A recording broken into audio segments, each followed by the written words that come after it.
Does this thing work? Is this actually happening right now? Holy cow, dude. It has been months. Like literal months. And I look like a Jedi? This is crazy. Why do I look like a Jedi? I don't know. Bro, I haven't streamed in a very long time, but hopefully it looks good. Hopefully it sounds good. I am pumped to be back. I gotta tell you guys, getting internet here is such a nightmare, but Germany is beautiful. The people are beautiful. The weather is awesome. It's raining right now and it feels so good. Dude, it's like the best. I love it so much. Big shout out to Leviathan. Thanks for being here, dude. First in chat. Day, Arise from Your Grave. That sounds like my next band name. I'm going to start a blackened metalcore band that does only worship core, and we're going to be called Arise from Your Grave. It's going to be perfect. Also, Jesse with a phone. What's up? Hopefully the signal's good on your phone, dude, even if you're just listening, which I know Caesar's doing. Caesar's always in audio-only mode, which is super sick. What's up, Caesar? Dude, Caesar, today I did a bunch of repairs on my guitar. Not like repairs, but for Euroblast, the first show that we're playing in the last decade, and the first show we'll ever play with the configuration of Mark, Alex, Sean, and me. I had to make sure the guitar was in tip-top shape, so I actually I restrung it today. I cleaned it, restrung. I restrung the guitar today. And it sounds really good. I got the strings from, what are they called? String Joy, because it's an equal tension set, so it's custom for this guitar, which is super sick. First time I've ever had that before. Yeah, and then I also repainted the 3D printed knob that I have on the guitar, so it looks really cool. Here, I'll show you guys what it looks like. Hang on.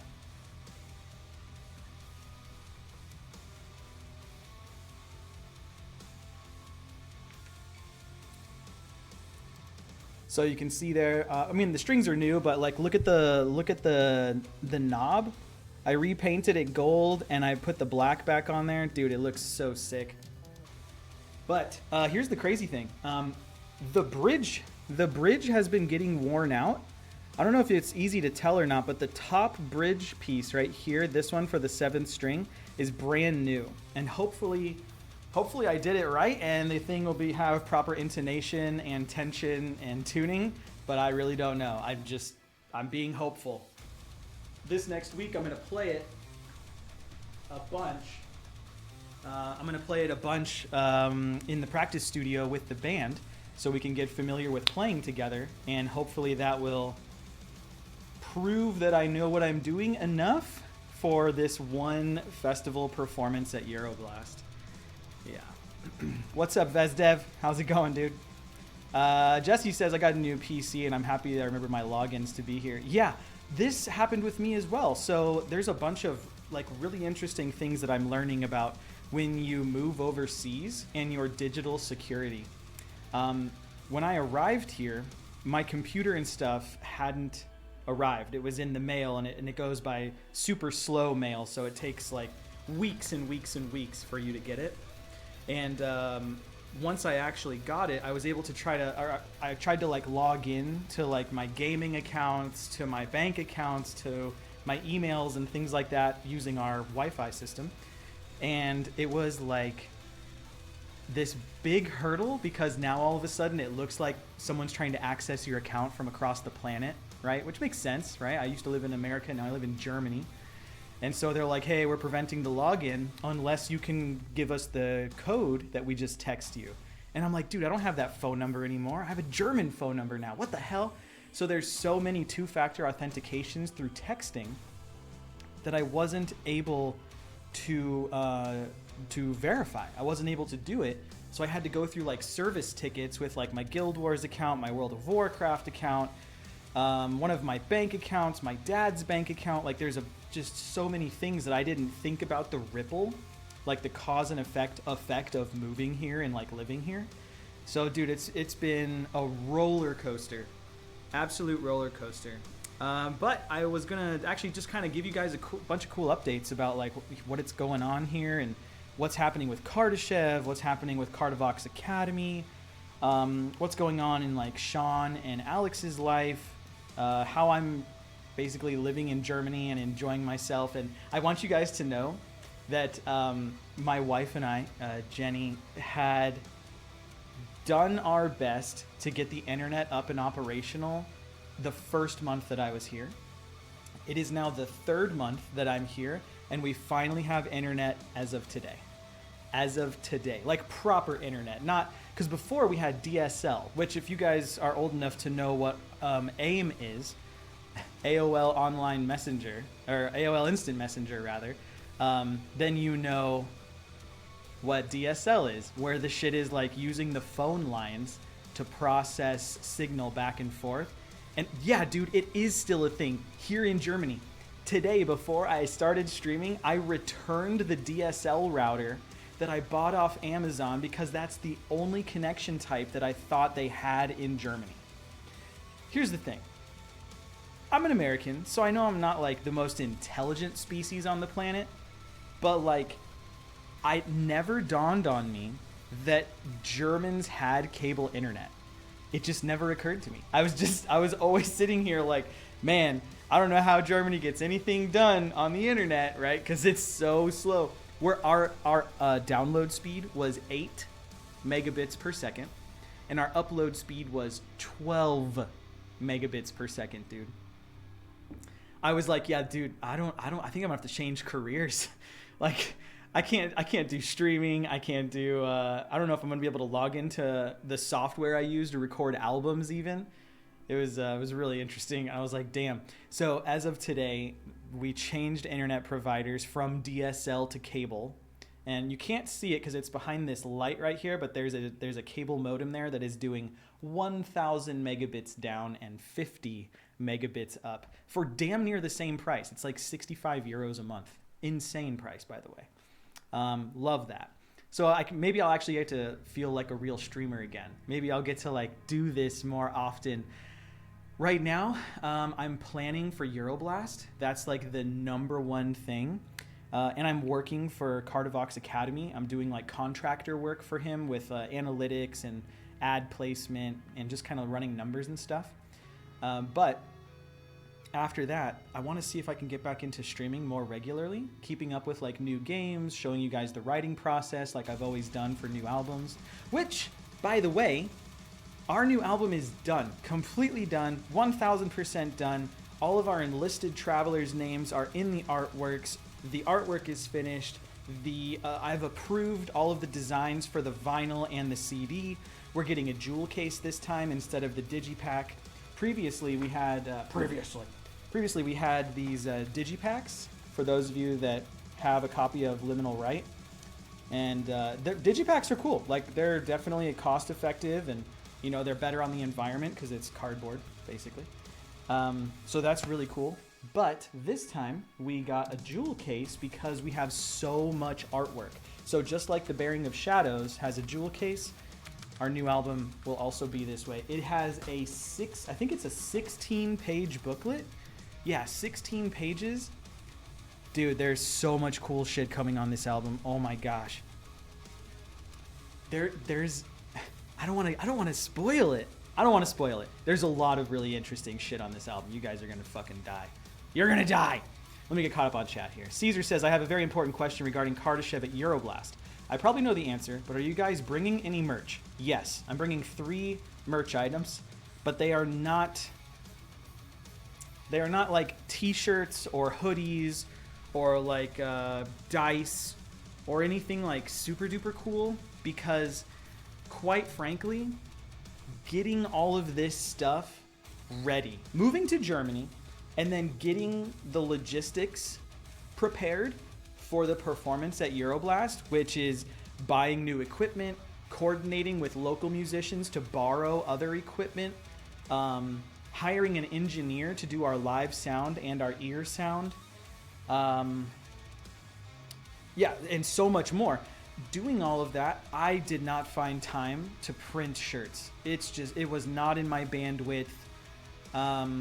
Yeah, so unless somebody wants to screen print like 20 shirts at their house and bring them to Euroblast and I'll kiss you on the mouth and give you a free ticket and buy you a beer, there's no way we're going to have shirts. So I'm really, really sorry to let you guys know that. But we will have 3 merch items. We will have patches and pins.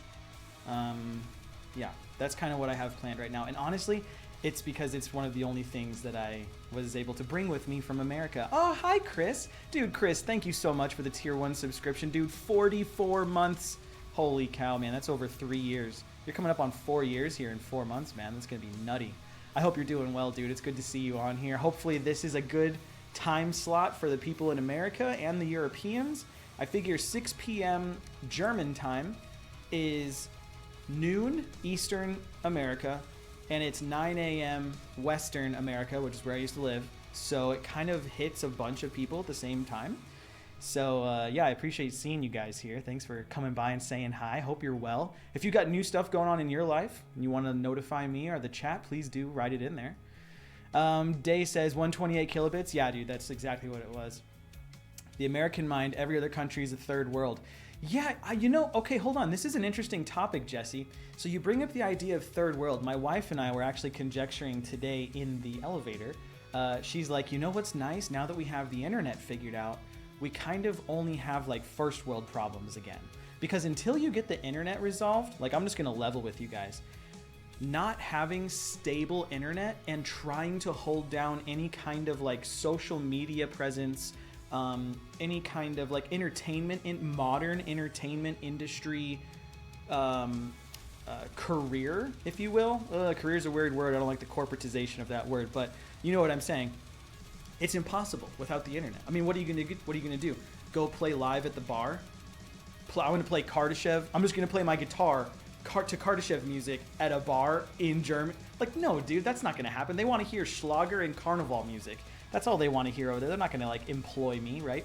So this is kind of the medium by which I have like cultivated this super cool community. We have the Discord, we have the streams, we have the live writing of the albums here. I mean, this is the kind of stuff that I've built this, what my job looks like, my day-to-day like want, but also sort of need in a way. There's like a symbiosis there. Depends on the internet. So the fact that we got it resolved today, now it's kind of back to first world problems again. Whereas up until today, it was third world problems. It was like, how do we get internet? How do we, what was another one? Oh, when I moved here, one of the first things I bought was a bidet, and I installed it in the bathroom, which was funny because I always thought Europeans were known for bidets, but here I am, an American coming to Germany, and I'm like, yo, why does nobody have a bidet? What's going on? And Jenny's like, yeah, we don't have these here. I think that's from a different country, right? So I ordered a bidet and I installed it, but of course the bidet had to be shipped from America because they don't sell them in Germany apparently. Unless you want like the whole toilet with like a integrated bidet. Like I just wanted one that goes under the toilet seat and it's simple, right? So I had to ship it from America because they don't have the other option here. And then when I got it, it only used American imperial like size tools and screws and nuts and bolts and threadings. And so I go to the hardware store here and I'm like, hey, I need a converter for this size, whatever it is, ½ inch or something, down to, as an example, 10 millimeters. I have no idea what it actually is, but ½ inch to 10 millimeter. And the guy just looks at me and he looks at my wife, Jenny, and he says to her, the German equivalent of, this is Europe. We don't have American stuff. We don't have imperial. And I'm like, dude, but in America, we have all of the things to convert like anything to anything. So it was just like mind-blowing that we're back to this like kind of third world problem equivalence again. I'm like, hey, I need a screwdriver. And they're like, we don't have screws. And I'm like, but I have screws in my house. What are you talking about, right? It just kind of felt so strange. The other thing is like hanging things in here. So my guitar, kind of like in the previous studio, is hanging on the wall here. In a sling string, or sling. That's what it's called, which is a kind of just a wall-mounted guitar stand, but it's not vertical. It's like you can put it this way. You can kind of twist it and turn it however you want. Anyways, So I had to drill 2 screws into the wall, which in America, you just find the stud, boom, straight into the stud, money. Here, at least in our building, and many other buildings I've found out through anecdotal testimony and experience, are made of like pure stone. So you can't just use like a normal ass drill. You gotta buy a fucking like a fucking hammer drill that has like a 120 volt battery, and you're like putting your ass into this. You're like, oh, like really, I'm talking sweating like a son of a bitch the entire time. And it's like what? For the Americans out there, it's like 80 degrees outside. For Europeans, it's like 21 degrees outside. I don't know, something like that, right? Yeah, American houses are kind of paper thin relative to what I've been experiencing here. It's nutty. We can't hear our neighbors. We can't hear people in like other buildings or below us or anything like that. We're on the top floor, so we only have to worry about next to us and below us, which is really nice. Oh, and we're on the end of the sort of structure, so there's nobody on this side or this side, just below and over here. Kind of nutty, man. So yeah, the whole learning curve, not to mention the language, not to mention like, it's just so much. It really is so much. I was telling my buddy Tyler, I was like, do you know what this feels like if I were to put this into gaming terms? And he's like, no, what is it? And I was like, hang on, come here a little bit closer. I said, it feels like I'm on New Game Plus. Like I still have my gear, I still have the band, I still have my equipment, I still have my knowledge, I still have my skill trees, but now I'm in New Game Plus where the challenges they just exist in a different way now. Like maybe you know the map, maybe you know where like the stuff I need to buy screws and bolts. I'm gonna go to the Home Depot equivalent here, which is like Bauhaus or Obi or Baumarkt or something like that. You know that, but when you get there, how do you navigate it? Now the dungeon is like in a different configuration. The bosses are harder. You don't know their stats, their weaknesses, you know what I mean? Like it's just a New Game Plus version of life all of a sudden. And I've really been thinking about this and how like fun it is to kind of like position myself in this sort of New Game Plus mentality of real life. It's probably the equivalent of somebody doing like a drastic career change. Like imagine that you're a computer science sort of major and you've been doing like security, like IT security stuff, or maybe even programming for like 20 years. And then all of a sudden, for whatever reason, you decide, fuck this, I'm gonna go into water treatment, into sewage, and like, or like a city building, like a, what are they called? Yeah, or like I'm gonna go be a mechanic. Like some of the skills cross over, but you really have no like embedded knowledge of what you're doing. You just know that you're on level 35 and you feel like you know a lot of things, and then you're just like, I feel like I don't know anything. Every single day I feel like a toddler, especially when the language is different. This is one of the biggest things. For those of you that have never moved from a country where they speak the common tongue of the earth to a country where that's not the case. They have a dominating language, Deutsch, of course, here in Germany, but some people kind of know common tongue, which we're just going to refer to because that's English basically on the earth right now, which is fine. I'm just using like D&D terms, like I speak common, I speak Deutsch, you know what I mean? So moving here, now you feel even more like a child because you have to constantly have somebody like explaining to you like you're a 5-year-old. Like this person's over here just rattling off the most technical information about our new router and how the internet works and what changes they have to make in order for us to like really like make the streaming work and get everything on the network, and the WLAN versus like the WPS versus whatever. All of this jargon I can understand in English, but the dude's just going off and I'm just looking at Jenny like, please do your best. Please just do it the best you can. It doesn't have to be word for word, but oh my gosh, I feel so lost. And that's every single day. Today I ordered food. I got Duna when I was shipping the old router back. On the way back, I just kind of picked up some food for us for dinner.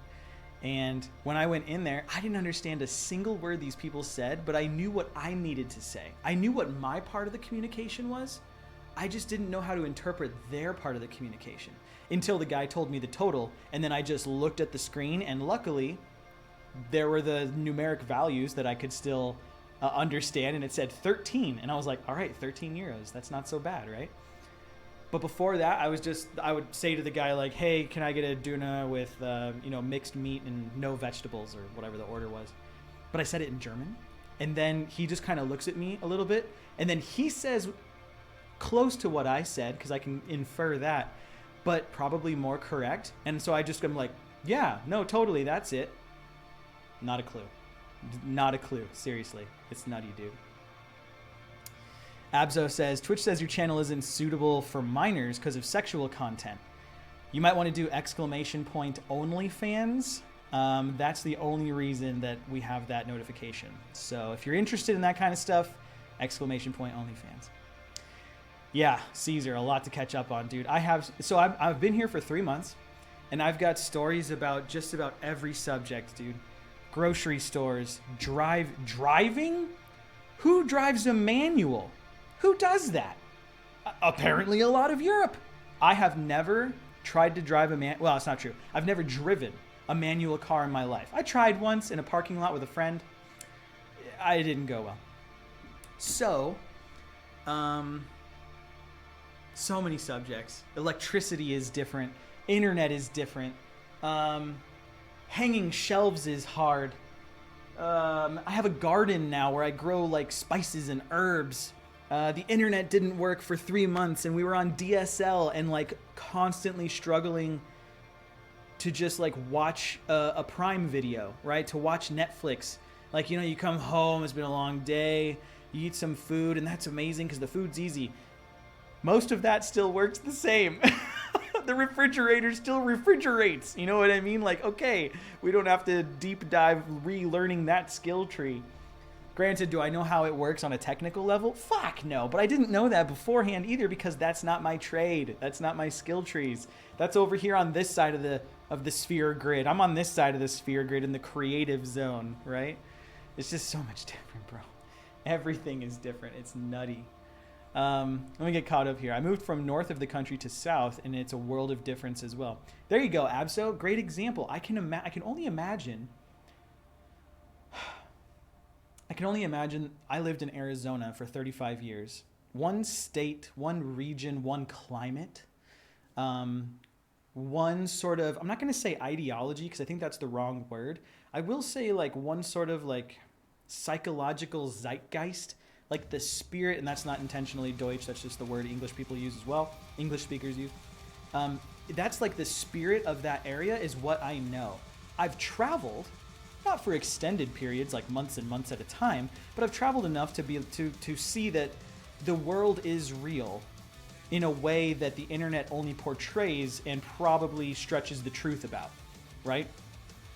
I've done that kind of travel, and so I feel like, okay, I've got my expectations calibrated correctly enough to think to myself like, okay, if I go to this place, if I go to Germany, I should expect nobody to speak English. And that becomes my responsibility to learn how they communicate. This is my responsibility, and I understand that. So I'm kind of setting my expectation very much in my side of the equation. And then when I get there, I can say to them, Entschuldigung, sprechen Sie English? Ich lerne Deutsch ein bisschen, aber ich bin langsam. And they can say, oh yeah, I speak a little bit of English. And I'm like, oh, thank God. And I don't have to even worry about the challenge that might present itself. However, that's not always the case. 50% of the time, I would say, I have my phone with a translator, and I'm just like typing it in and then showing them and typing it in and then showing them, and they're doing like monkey gestures to me, and they're just like, oh, stupid American. And I'm like, yep, that's me, dog. Don't know what else to say.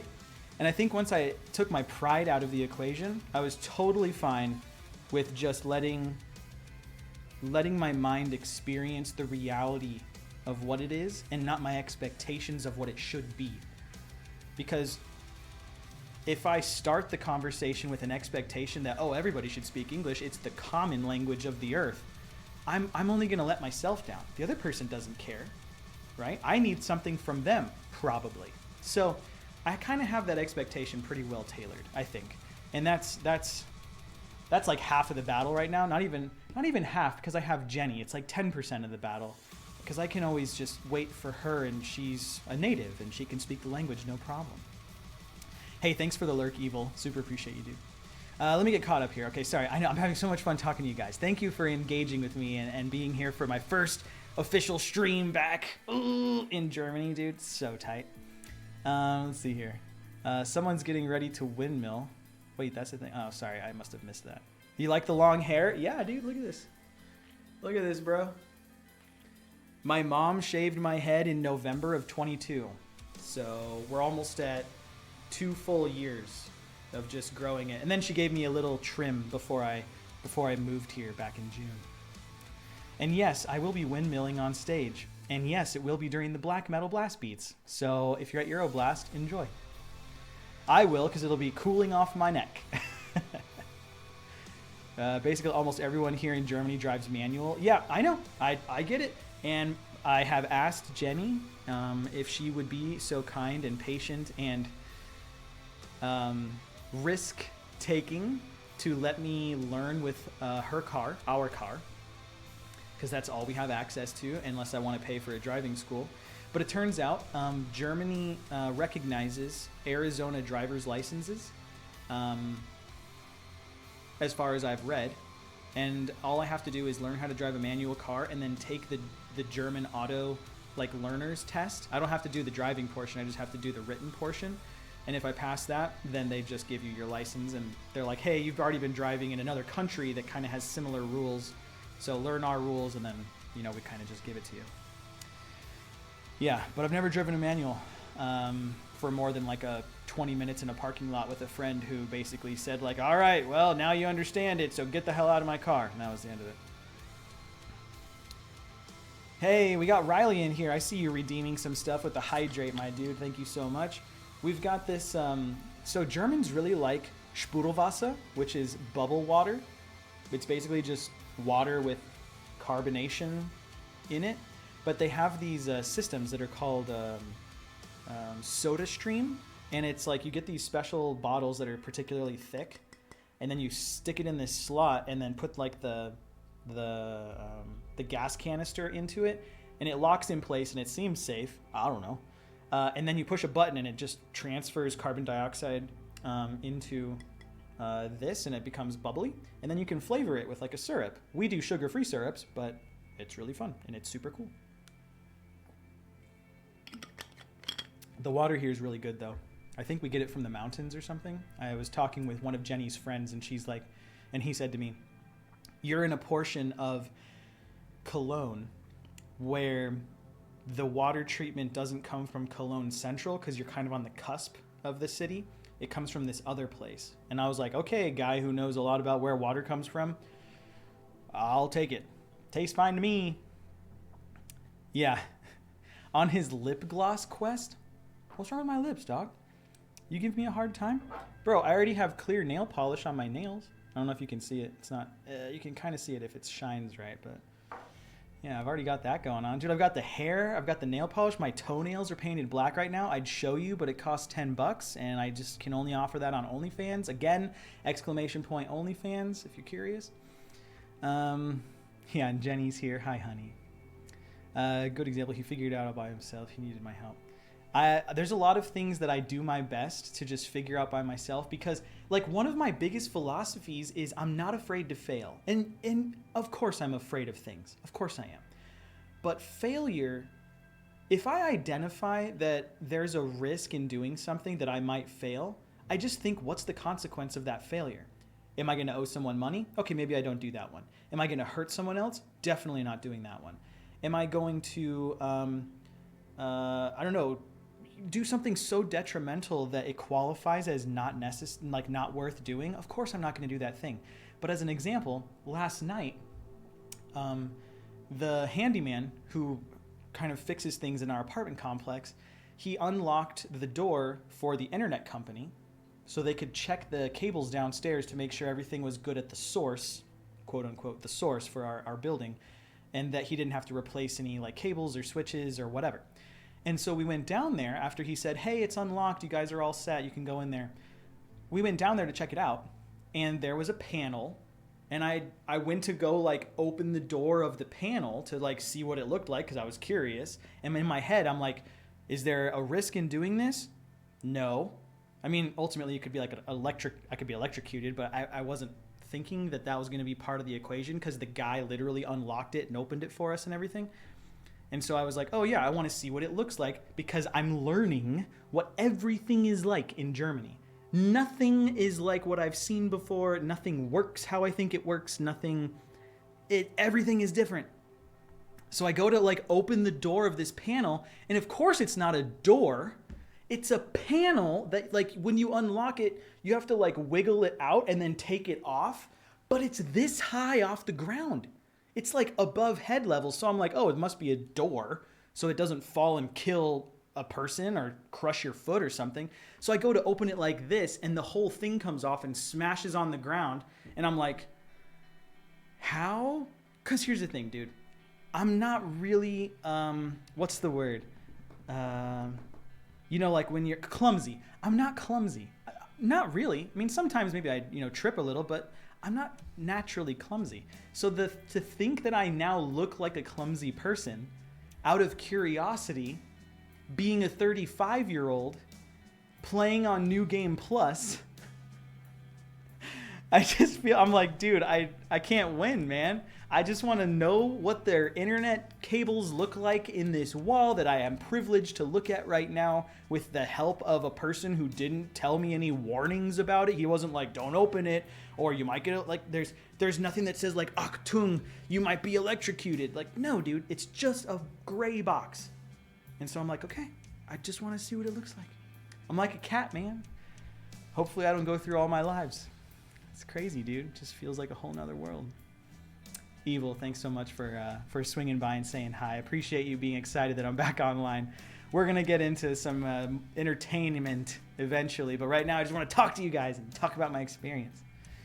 Mary the Killjoy she, says, I'm honestly nervous for Euroblast because of the language. I hope people speak English. Yes!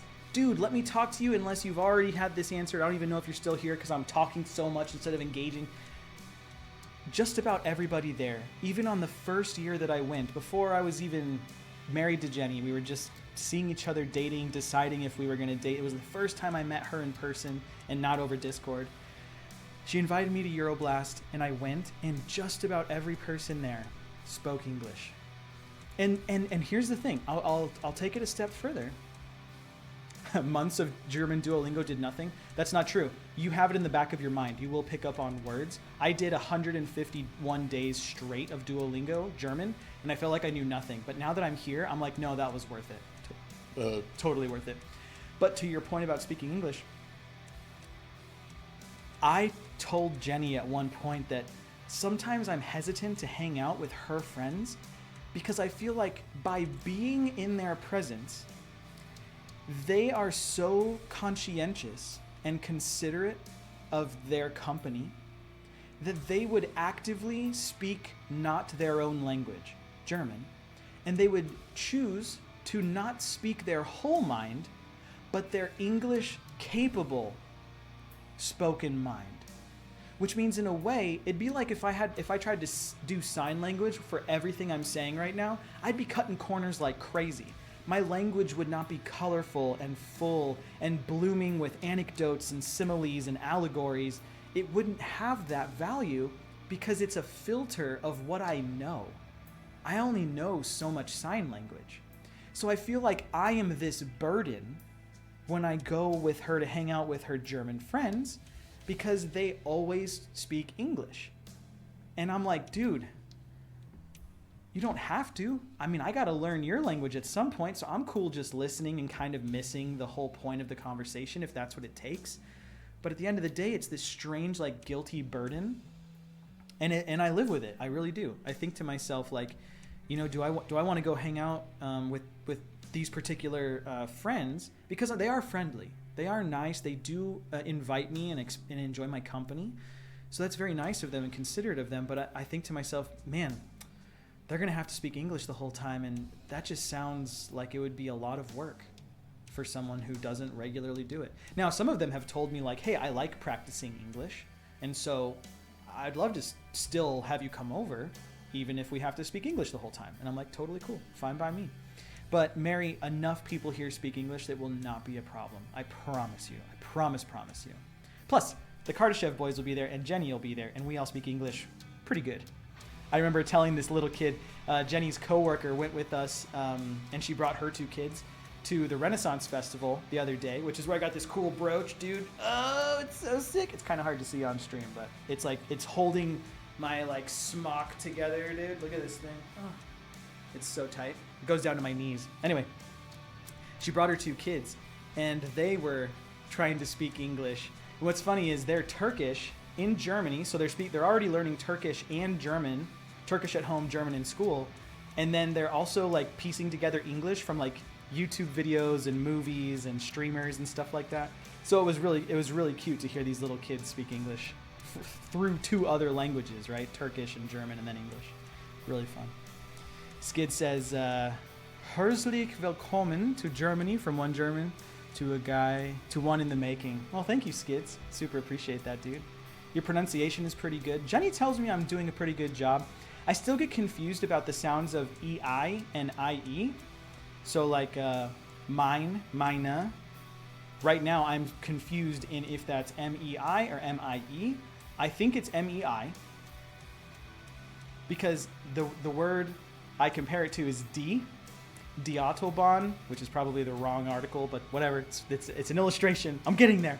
Diautobahn, in English we pronounce that die, like death, die, D-I-E. So I have to like swap my skill tree. I have to unlearn this part of my skill tree and say, no, it's not always pronounced die. You're in a country where that particular IE placement is E, D. So I'm like, fuck. So mine, yeah, it's such a huge mind fuck, dude. Language is nutty. But the other thing is I can hear what people are saying, and I can kind of visualize. I have a visual mind. My mind very much works by creating pictures and images. And when people are talking in German, I pick up enough words contextually to build an image of what they're saying, and it usually works out. I get enough context that I'm like, oh yeah, I understand, or I can figure it out from here. Or someone's giving me directions, and they say, links, in der drüben Bahnhof Station, and I'm like, oh, okay, it's links by the train. It's left by the train station. It's kind of nearby. Like I can figure out a little bit. You want to see that? Most people speak English. If not, just shout Caesar and I'll come and hang out. Caesar! Dude, so this is funny you say this. I remember reading a Reddit, just a micro thread. It was like, the original post and then like top comment and then reply. It was basically that much. And in the original post, somebody had used improper English. It just had a bad grammar. Whatever, it doesn't matter. Top comment that was focusing on this like post was like, correcting their grammar, and that was it. They were adding no value to the subject of the actual post or maybe the thread itself. They just wanted to be like a quote-unquote word Nazi, a grammar Nazi, right? And the OP replied to that comment, and this is like the most beautiful and genius like gotcha that I've ever heard in when somebody is acting this way. They said, I speak English so that you can understand me. You speak English because it's the only language you know. And I was like, oh, somehow I feel like I'm in that equation living here. If somebody were to speak English to me, first of all, I have the mindset of just absolute gratitude. I am elated when somebody has the ability, they've spent the time in the skill tree of English language to meet me at least a little bit. Maybe not halfway, maybe 10% of the way, even 1% of the way is usually enough. But if I had the attitude of somebody who's a German citizen, who's learned German, and who happens to speak a little bit of English, if I had the attitude to correct them, and they didn't ask for me to correct them, and they said something like, oh yeah, your friend Mark, she was going to the store the other day. And I said to them, you mean he? Bro, I just think about that Reddit thread. You speak English because it's the only language you know. I speak English because it's the only language you know. So critical, dude. Amazing. So yeah, I think about that a lot if I'm ever being like critical of anything. Woo, anything. Good guy Kevin, what's up, dude? Welcome to the stream. Welcome to the stream. I'm also welcome to the stream. First stream in months and months and months. I want to see them too, but I won't get a day off of work. Yeah, you know, regarding the whole Euroblast thing, dude, it's been a trip trying to just coordinate the logistics, because my moving to Germany was not planned for this time. When I did move in June, I think it was June 25th, I got on a plane. It was not planned for that. Life circumstances turned out in such a way where I had the opportunity to move to Germany early. I didn't know if I was going to be here in the next 6 months, next year, next 5 years. I mean, we were trying really hard to get me to move here as quickly as possible, but the fact that I had the opportunity to move here when I did was completely coincidental. So, trying to finish the album, we were trying to mix and master it while I was on the plane. While I was on the airplane, I was texting the band and the engineer with feedback. That's the level of crushed and crunch time I was experiencing. So when it came to Euroblast, we got communication from the coordinator there that said, hey, do you guys want to play Friday or Saturday? And we, Thursday or Friday. Those were our options, not Saturday. And we said, well, isn't our original slot on Friday? And they said, yeah, it is. And we're like, why would we play on Thursday? And they said, well, if you play on Thursday, you'll be a co-headliner. You get a longer set, you play later in the evening. It could be something you prefer.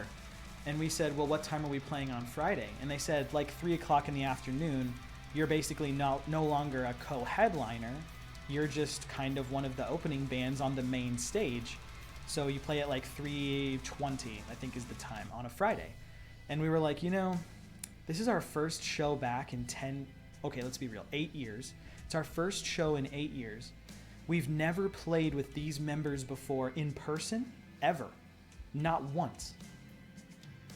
And we don't need to overdo it. Do we want to see our name as the co-headliner on a big festival in Europe? Of course we do. That would be amazing. We get to put that on a sort of resume and say like, yeah, we were a co-headliner at this huge festival. But at the end of the day, like, we didn't want to bite off more than we can chew, which is a really cool English turn of phrase. But we wanted to be considerate and respectful to our own capabilities. We wanted to be realistic. Do we want to play an hour? Sure. Could I do it? I do it all the time here on Twitch, or I used to. I used to play 3-4 hours straight with you guys, right? With barely any breaks, if any. 4 hours straight. I can do it. But does that mean the rest of the band has that kind of endurance? That kind of like time to invest into learning the material and practicing it every week or every other week or whatever their schedules will allow?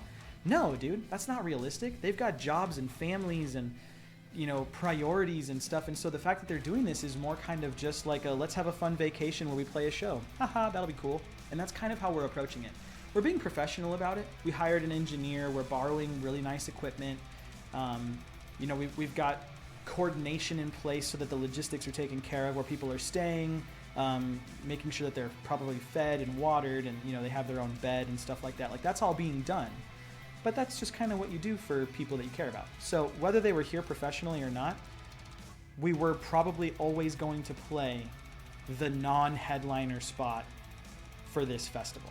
It's just the fact of the matter. And it's a bummer because Jenny's got a couple friends who want to come see me play. People who were at my wedding who want to come see me play, but they're going to be at work still. They don't get off work till 5 o'clock on Friday. So they're going to miss the only set slot that I have. It is what it is.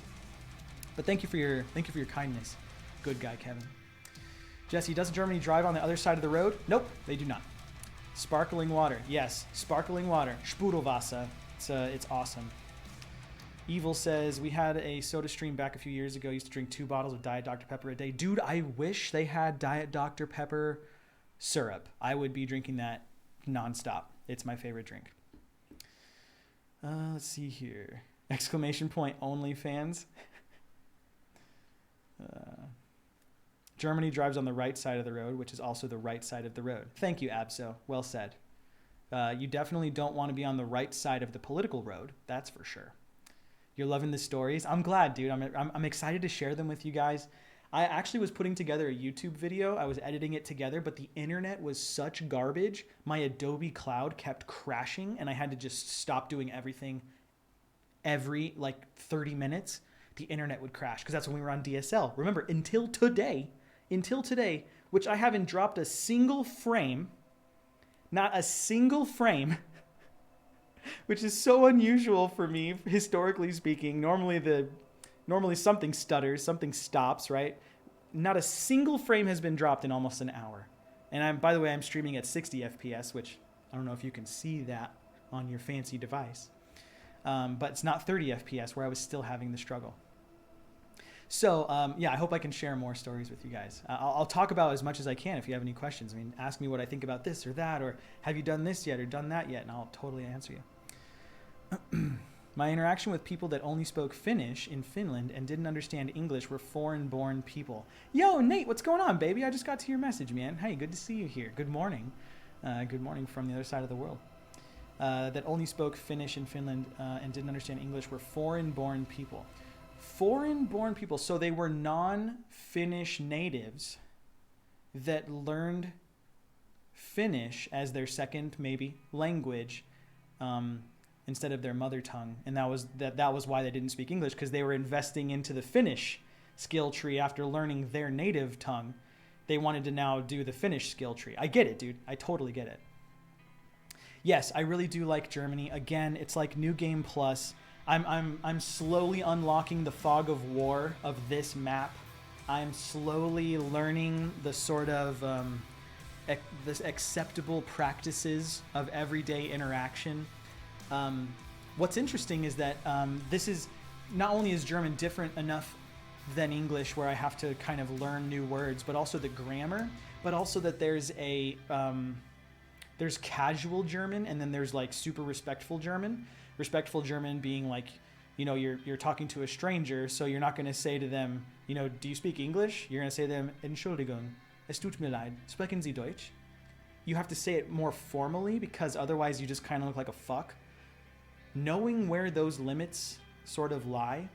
Oh, here's a slang for you guys who speak German or are in Germany. Stabil, Brudi. That one. Apparently you don't say that to doctors.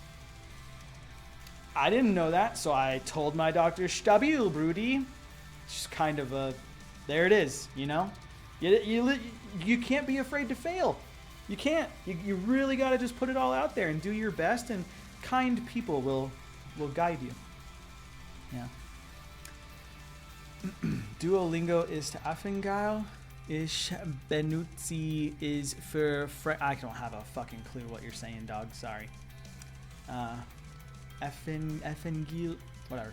Caesar. Also, we should definitely take a picture at Euroblast. Everyone there should get together at Euroblast so we can take. Yeah. So 100%.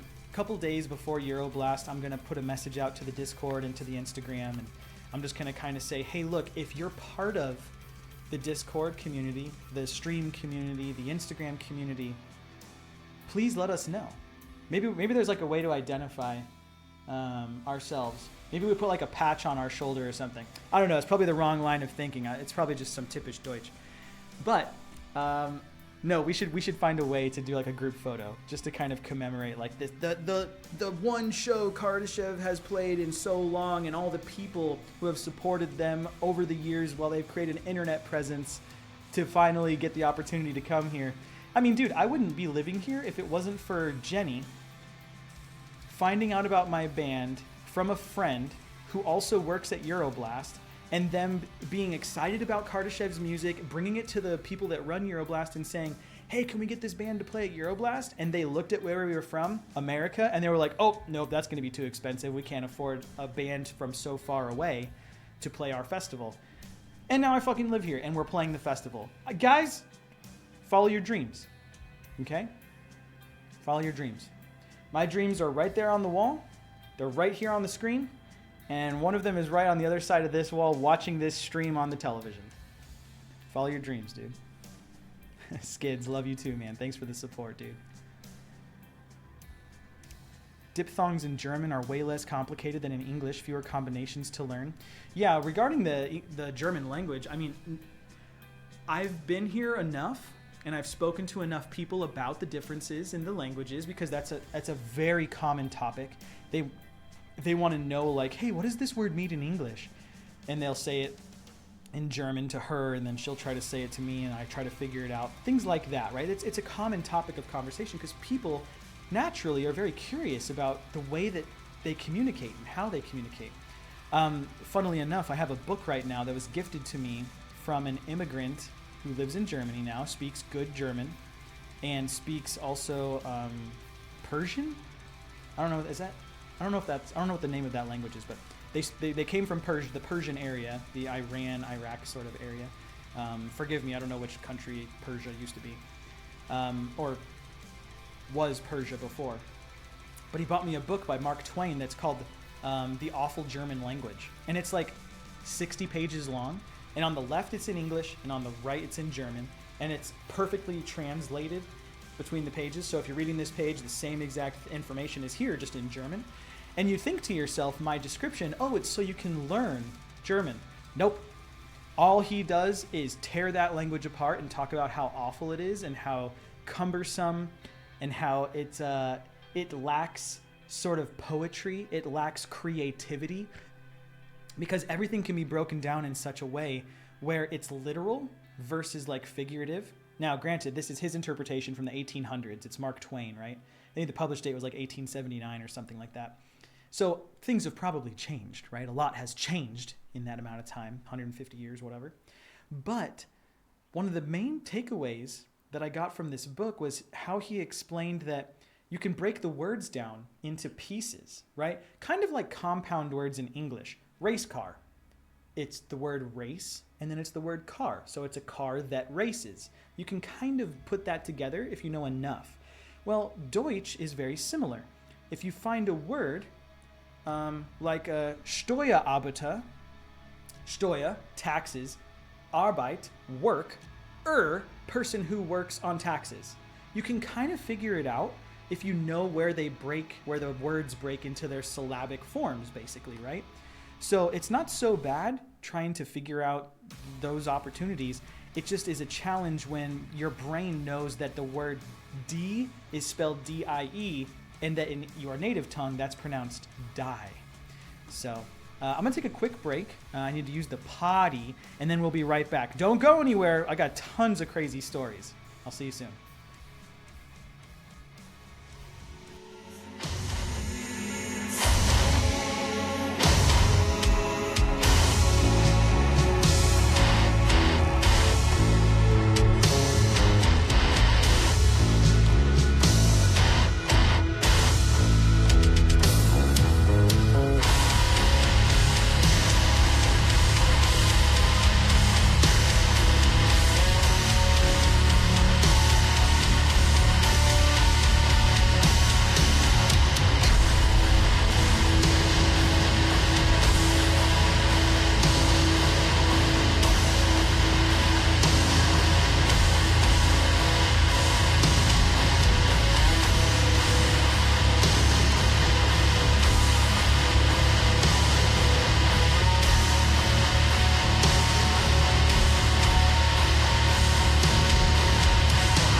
What's up, everybody? Mark with Cardivox Academy here, and also the vocalist of Kardashev, just popping in with this totally not pre-recorded message to say thank you for hanging out in our stream today. Thank you for keeping Nico some company, poor guy, strumming his guitar all alone in that beautifully decorated room. It's sad, but it's wonderful. Thank you for watching our stream. Thank you for hanging out. If I made an appearance, thank you for saying hey to me and making me feel loved. I appreciate that. We really appreciate all of you hanging out with us. We appreciate your views and your interest and your time. You know, we know that this is your free time and you could be doing a lot of different things with it, but you're choosing to hang out with the Kardashev dudes, and that means a lot to us. Now, if you've enjoyed the music that you've heard, if Nico's been writing music, I definitely suggest checking out the Enlisted Traveler program on our website that you can see right here. It's got all sorts of cool stuff. Deep dives into the lyrics, deep dives into the composition, why we chose to write songs the way that we did, why Nico chose to do rhythms and to do melodies the way that he did. It even gets a little bit into the mythos of Kardashev and the stories multiple stories that we've been telling. And probably the coolest part is that you get to hear clips and even full songs of our upcoming albums before anybody else does. You get to listen to the writing process.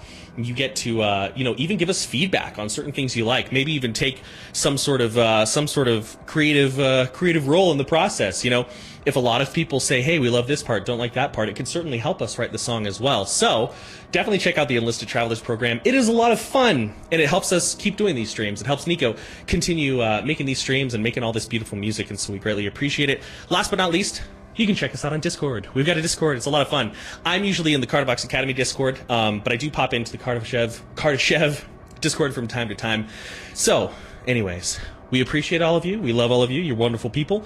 And as always, many thanks. Much love. I'm out. Keep hanging out for the stream. Bye.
All right, and we're back.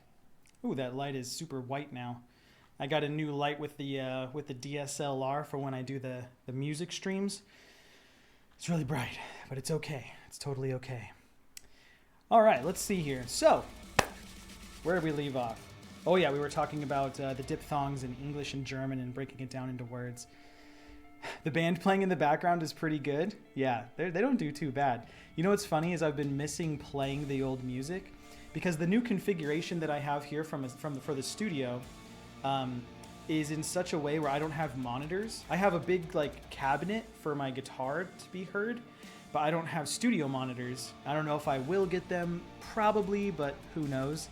And so I don't get to play guitar like I used to. And with Euroblast coming up so soon, I have to prioritize the set list and just know it back and forth, so that if I'm, let's be honest, stressed out and really anxious about the show, hopefully muscle memory will take over a little bit in a moment of like excitement or concern. So I've been just practicing the same like 5 or 6 songs over and over and over every day.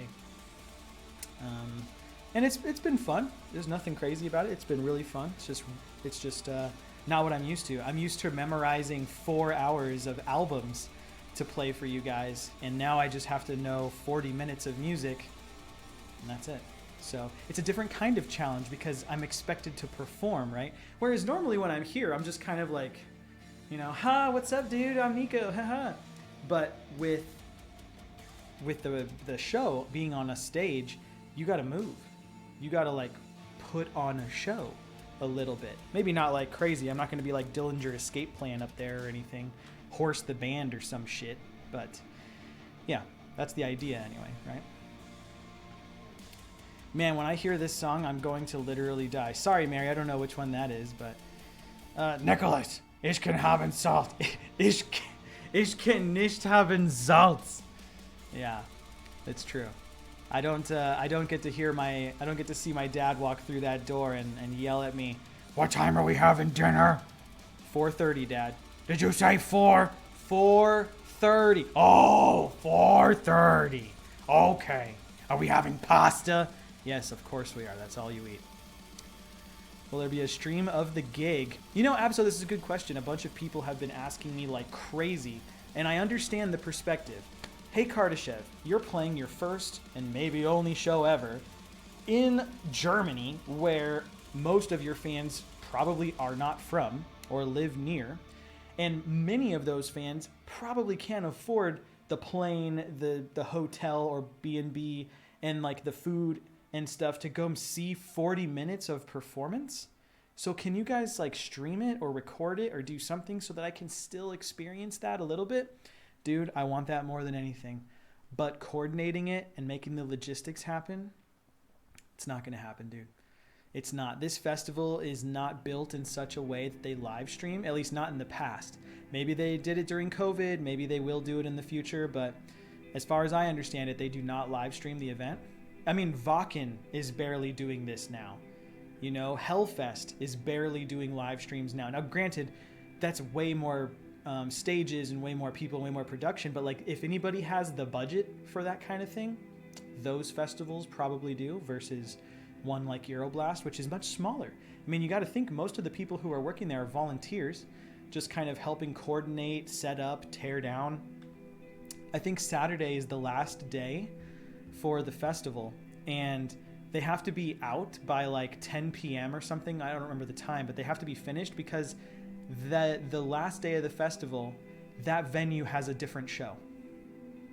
That's kind of like to put into perspective how festival it is. It's not like Vakken open air where a whole city becomes the festival for 10 days. It's not like Sounds of the Underground, right? Where like they have the venue for like the whole day, the whole weekend, whatever it is. Not Fest. It's not like that. It's a venue that's rented, and they have another renter the last day of the festival who comes in right after they're done. So they got to tear the whole shit down and get out of there as soon as possible. It's kind of different. So you thought about switching to other services that aren't Adobe? Yes, Jesse. So I have looked at Canva. I have looked at DaVinci Resolve. I'm already using Blender, so for 3D modeling stuff. Not that Adobe was doing that for me. InDesign, I don't really use anymore. I kind of just focus. There's really only 3 apps that I use in the Adobe suite. I use Photoshop, Premiere, and Media Encoder, obviously for the Premiere stuff because it's better utilized CPU. That being said, the majority of my work doesn't take place there right now. When I'm making merch for Kardashev, when I'm making YouTube videos, when I was an editor for Cardavox Academy, a video editor, when I was doing those jobs, I was in those services every day. But when I moved here, remember the timeline, and I know it's hard to. I should do what Pirate Gaming does. I should open MS Paint and like draw you guys like some cool shit, and you can watch what I'm doing. Fuck it, let's try it. This will be fun. Okay, I'm gonna put this over here, and we're gonna put this on screen rather. I think it's this one. Is this the right one? Yeah, that should be it. No, it's showing a different window. There we go. Okay, so right here. So here's the timeline, right? So here's when I left for Germany, and we're gonna go this way, and this is today. How the fuck does he do this with his fucking mouse? Whatever. So here's everything. Right here it is. Okay, it looks like a weird dick. Okay, but you know what? Maybe we don't do this. Maybe we just go right back to just talking to you guys full screen. Yeah, this is gonna be weird. I don't want to make accidental dicks in the middle of like somewhat serious conversations. Let's see here. When I was on the plane to Germany, I was mixing and mastering this album with the engineer in California, and the band was helping me because they knew that I was going to be on the plane. Now, granted, this is a multi-week process. It's not like we had like 6 hours on a Tuesday to do it. That's not the case. But we were in the final stretches of finalizing the mixing and the mastering when I was on the plane. So what this means is after weeks and weeks of revisions and back and forths and trying to compromise and doing all these different things, people are a little bit tired of going back and forth, back and forth, back and forth. So like if you don't get back to them pretty soon, there's a chance that they might be like, hey, I didn't hear back from you, so this is it, good luck, have fun. Okay. Now that's not always the case, but that's a concern. That's a real world concern. So I said to the band, hey, look, I'm going to be on the plane for 15 to 17 hours, depending on layovers and delays. I need you guys to step in and take over the conversation at this point. You know what we want. You know the conversations that it took to get it to this point. If there's anything else that needs to be done, I need to depend on you guys. And then, of course, they were like, yeah, dude, we got this. Alex, specifically, he was like, I got you, dude. Let me talk to the guy. I'm your point man. It was amazing. He was very supportive through this. They all were, really. But I get on the plane, and I pay for the Wi-Fi, and, of course, it doesn't work. And then it does work. And then I get onto the second plane, and the Wi-Fi doesn't transfer. And now, there's always something, right? That's just life, it seems like, for some people. And I was that people that day. So by the time I landed, I checked in with them, and it was basically done. They're like, hey, man, it's done unless anything is egregious. This is it. So we really got that accomplished. And then the following days, once I was here, I was using my wife's computer. You can see her gaming chair right there. We share this office, this studio. I was using her computer with my Adobe subscription on her computer, right? But the internet kept cutting out in such a way that I would be interrupted with my flow, and it would say, we cannot access your Adobe Cloud at this time. Please log in. And so I would look, and it's just like no internet connection. And then when I would get the program up and operational again, it would say, do you want to save your work? Yes. I would say yes. And it would say, please log in to save your work to the cloud. And I'm like, fuck. So I was like, man, fuck this. I'm just going to save it to her computer, and I'll consolidate the cloud and the computer at some point. And then her hard drive didn't have enough space on it for some of the session files that I was working with in Adobe, because these are full albums. This is 16 pages of artwork and lyrics and thank yous and special things I can't talk about yet, all in this one document. So it's pretty big. It's like 6 to 10 gigs. And she's not used to that. She's not a power user like that. You know, she plays games and she enjoys the internet. That's the extent of it, and that's fine. I think it's beautiful. But those were some of the issues I was running into, and man, it just became this like super frustrating cycle of no internet, no work, no flow. That's the thing too, is you know when you're in the creative flow. You know when like you're in the zone. It's the whole like what's the meme? Log in to play Minecraft thinking you'll spend like 20 minutes on your break. 3 days later you have like a town and a server, and you're like, how did this happen? What year is it? You know, it's like that meme equivalent, but just working and making cool stuff that you want to make. So yeah, it was super frustrating. So have I looked at other services? Yes. Am I going to use them? Probably not, dude. Probably not. But at this rate, I've been using a lot of ChatGPT Pro. I pay for it now, and it can make some pretty interesting stuff. I'm still not wildly invested in using any of that publicly. That's not why I do it. I do it mostly to see what it's capable of. In a way, I'm sort of like checking in, like I'm opening the door to my teenager's room and just making sure they're not looking at weird porn. You know, I'm just like, okay, you're still breathing and you're not looking at weird porn? Okay, and then I close the door. It's kind of what I do with AI these days. Spill the set list, Nico. I'll see if I can remember it. So it's not in this order, but these are the songs. Compost Grave Song, Between Sea and Sky, Beyond Sun and Moon,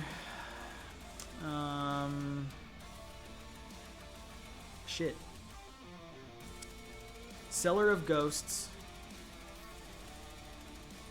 Iota's in there, I think. I don't know, there's like one or... Oh, Snow Sleep. Yeah, I think that's it. Is that 6? I don't know. It's something like that. Yes, languages are confusing. Perfectly integrated already. What does it mean, Jenny? Oh, stabil broody. Nice. It makes sense that you wouldn't say that to your doctor.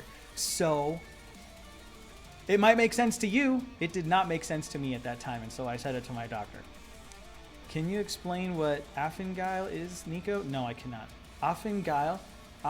See, that's the thing. Is it Affengeil? It's probably Affengeil. Affengeil. It's definitely Affengeil. And no, I can't, because I don't know where that word breaks up. It's probably Geil. Wait. D-I-E. Die. So it's Geil? Affengeil? Fuck, I don't know, dog. Life's too short to learn German. That's basically the sentiment that Mark Twain takes on in his book, The Awful German Language, which just Google it. It's 60 pages long, which means it's 30 pages long in your language, right? It's easy.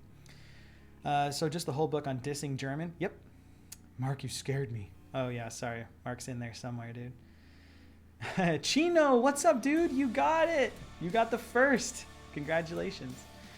DeBoss says, and somehow the topic on compound words led me to the wiki about this fucking word. Yeah, I'm not saying that out loud. There's no way. First time chatter, Serbian Hammer. What's up, dude? Sorry, guys. I'm so behind. I'm looking at the chat right now, and I'm just trying to make sure I'm considerate of everybody. But my stories are long, and I'm really excited. And I'm probably talking too fast, but that's okay because I'm having fun, and I just love being here with you. Serbian Hammer. I studied German in school for 12 years. I used to have nightmares about those classes. I believe you. 12 years of just studying it? Sounds like you were born here. Euroblast is in Cologne, yes. Oh, you're up in Hamburg? We have a couple of people coming down from Hamburg.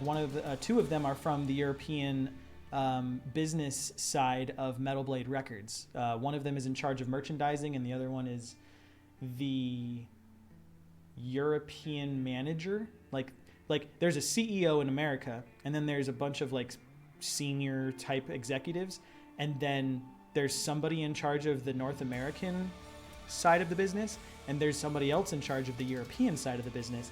That guy is coming to Euroblast. Skids, I'm from Germany. I still can't afford that show currently. Sorry, man, that's a bummer. Would you be okay with streaming it through Instagram? So I can't because my in-ear system runs off of my phone. Check this out, dude. Oh, So it looks like this, and down here are the different channels, and each of these is a fader, and this is how I can control like Mark, the cymbals, my guitar, Alex's vocal, my vocal. I can like click tracks. I can hear like everything, and I can monitor themselves. It's all done through here, so I won't be able to let my phone do it, do anything else at that time. But if I can get another device, maybe. And each of the band members has the same functionality, so all of our phones are going to be being used on stage. So maybe some fans will do it. I don't know. Maybe someone in the Discord who's going to be at Euroblast can nominate themselves to do it into Discord or something. I don't know. Somebody ask the Discord, who's going to Euroblast? Who's going to do a filming? I've been following you guys on Twitch for 9 years already. Dude, we've had a Twitch account for 9 years, dude. That's how long I've been streaming, I guess. 9 years? That would have been 2015. Yeah, that sounds right. That totally sounds right. I think there's an exclamation point age. I don't know. Oh, that sounds like something that the FBI would be worried about. Maybe don't type !age. I don't know. That's weird to me. I think it's account age. I was looking in here. What does it say? Default commands. Yeah, do account age. I think that's what it says on Streamlabs. So maybe that's the one. I'll keep my battery with me and make sure people are able to see it. Oh, there you go, Caesar. Caesar, don't feel obligated to do that, but if you want to nominate yourself, that would be really cool.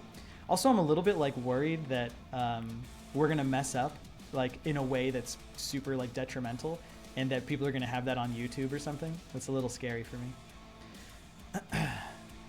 Jesse says you do 3D models. Also, there are a pretty cool channel called Bog that does switching from Adobe stuff sometimes. Yeah, I do 3D models. Here, I'll show you the most recent. You already saw the knob on my guitar. I 3D modeled that and had to figure out the different scaling to print it to fit the pole of the knob. And so it was tight and it's not like loose and it just falls off and stuff. But I also did these. And I made this like retail ready Dungeons and Dragons Kardashev band sort of thing.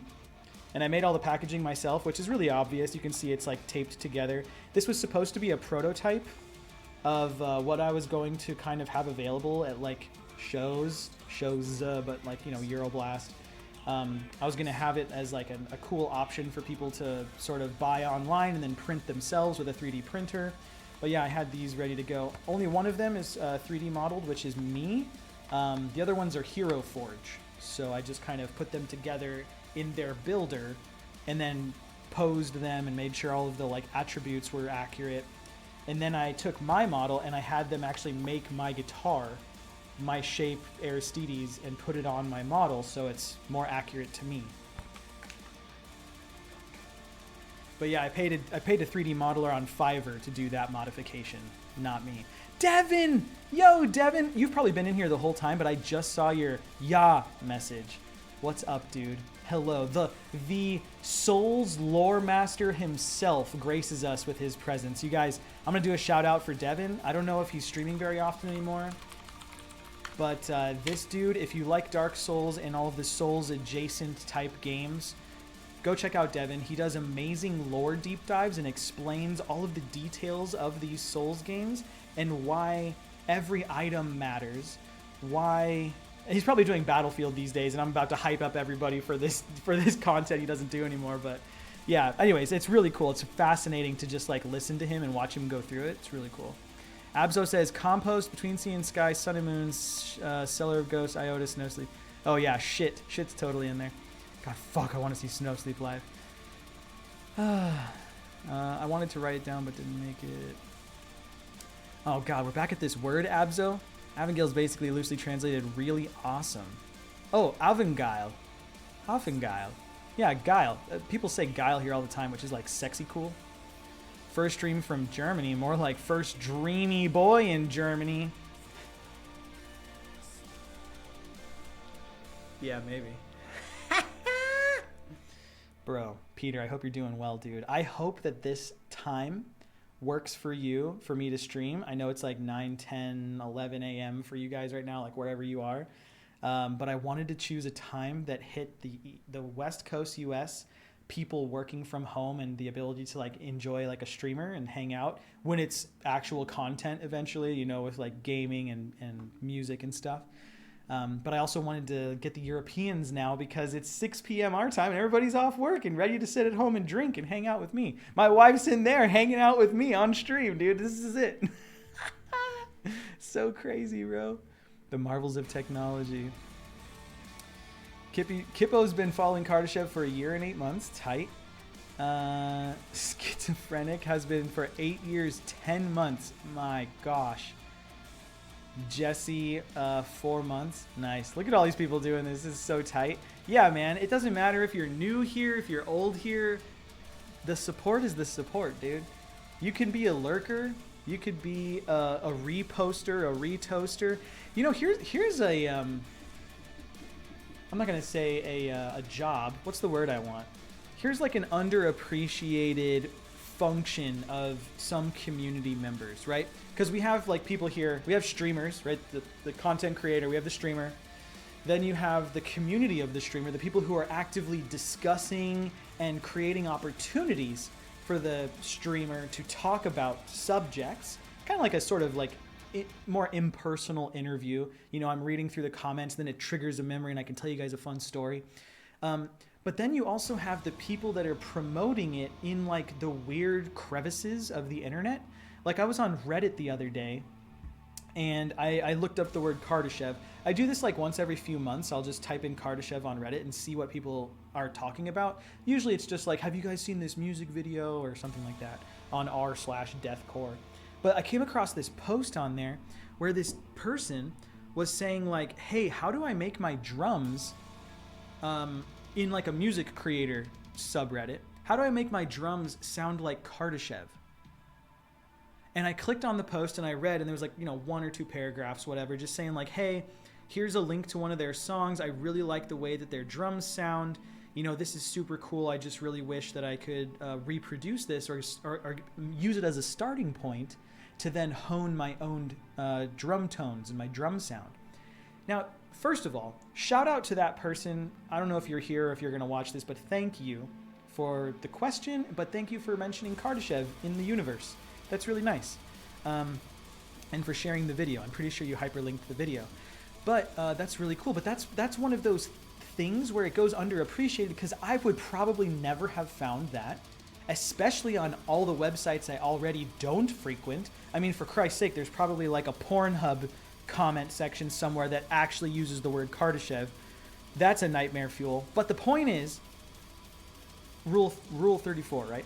But the point is, like, that goes underappreciated. So I just want to take a moment to say, if you have ever mentioned Kardashev, brought it up in passing, or seen it out there in the universe, that's super sick, man. Thank you so much for the support. Thanks for upvoting that random comment that someone had a, you know, Kardashev on. It means a lot, because at the end of the day, views is inspiration to keep doing what you're doing, right? There's really a lot of value in affirmation. So thank you all. Super appreciate that. But also, I replied to that guy and I was like, hey man, we use Superior Drummer and here's the settings and this is how we tuned it and we changed out these cymbals and so much stuff. I was just like, here, you can have the fucking kit. I think I even said to them, if you message me on Discord, I'll send you the SD3 kit file and you can just import the Kardashev sound into whatever the fuck you want. Crazy, dude. Okay, let's keep going. Abzo, Forever Streamers, Show Row, Euroblast, front row getting wrecked. It's all right, Mary, me too.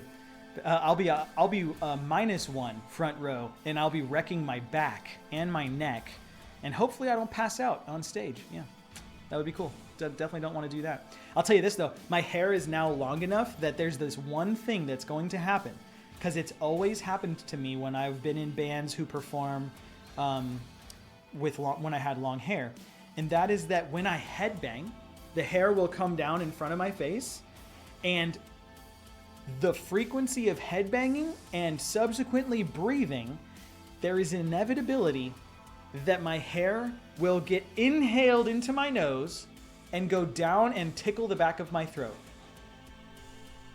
It's a real thing, and I have experienced it, and it sucks, and it's awful, and then you have to do this kind of thing and like get the hairs, and then once you have them, they're kind of like this, and you're like, no, and you pull it all the way out of your nose.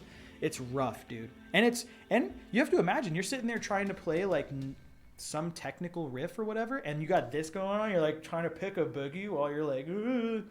It doesn't work, dude. It's not very good. I wish they were, but I literally just moved a house and no time or money to do anything but moving house stuff. Yeah, Abzo, new house, dude. Congratulations. I was sort of along with you for that journey. I had the same thing, how to make drums sound like Kardashev. Oh, really? That's really cool. One of my teachers, this is from Jesse, likes metal, and I was talking to him about bands I liked, and he was shocked that he knew Kardashev. I was so happy. That's amazing. Yeah, I love hearing those stories, because anytime someone says, oh yeah, I've heard Kardashev, I'm shocked. I'm blown away. Dude, we live in the year 2024, where like more than 50% of the earth has the internet at their fingertips.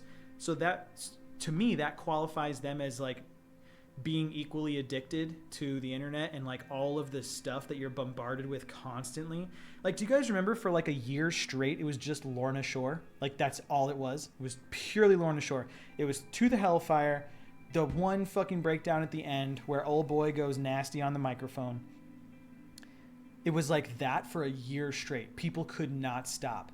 And I was like, whoa, this is how that band became so big. This is why they have multiple millions of listeners every year or every month on Spotify, is because they have this like insanely novel moment in one song that was literally viral.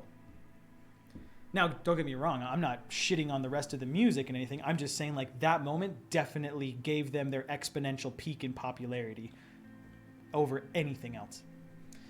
I had the same thing. How to drums, car ship, cool.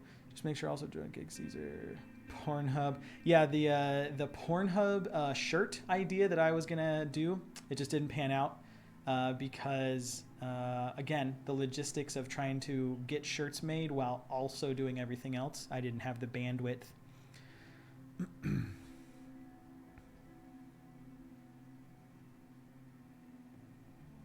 You helped make our dream come true, Nico. Yeah, I don't know about that, dude. I don't know about that, but that's cool, man. Peter Pancakes, thanks for the lurk, man. Super appreciate that. All right, well, we're all caught up on chat. Holy moly. It only took us an hour and 30 minutes, dude.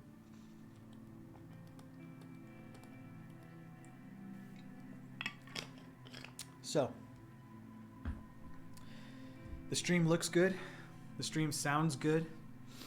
I could totally see myself doing this multiple times per week for the foreseeable future once Euroblast is over. There are a lot of games that I want to play. Space Marine 2 is on that list.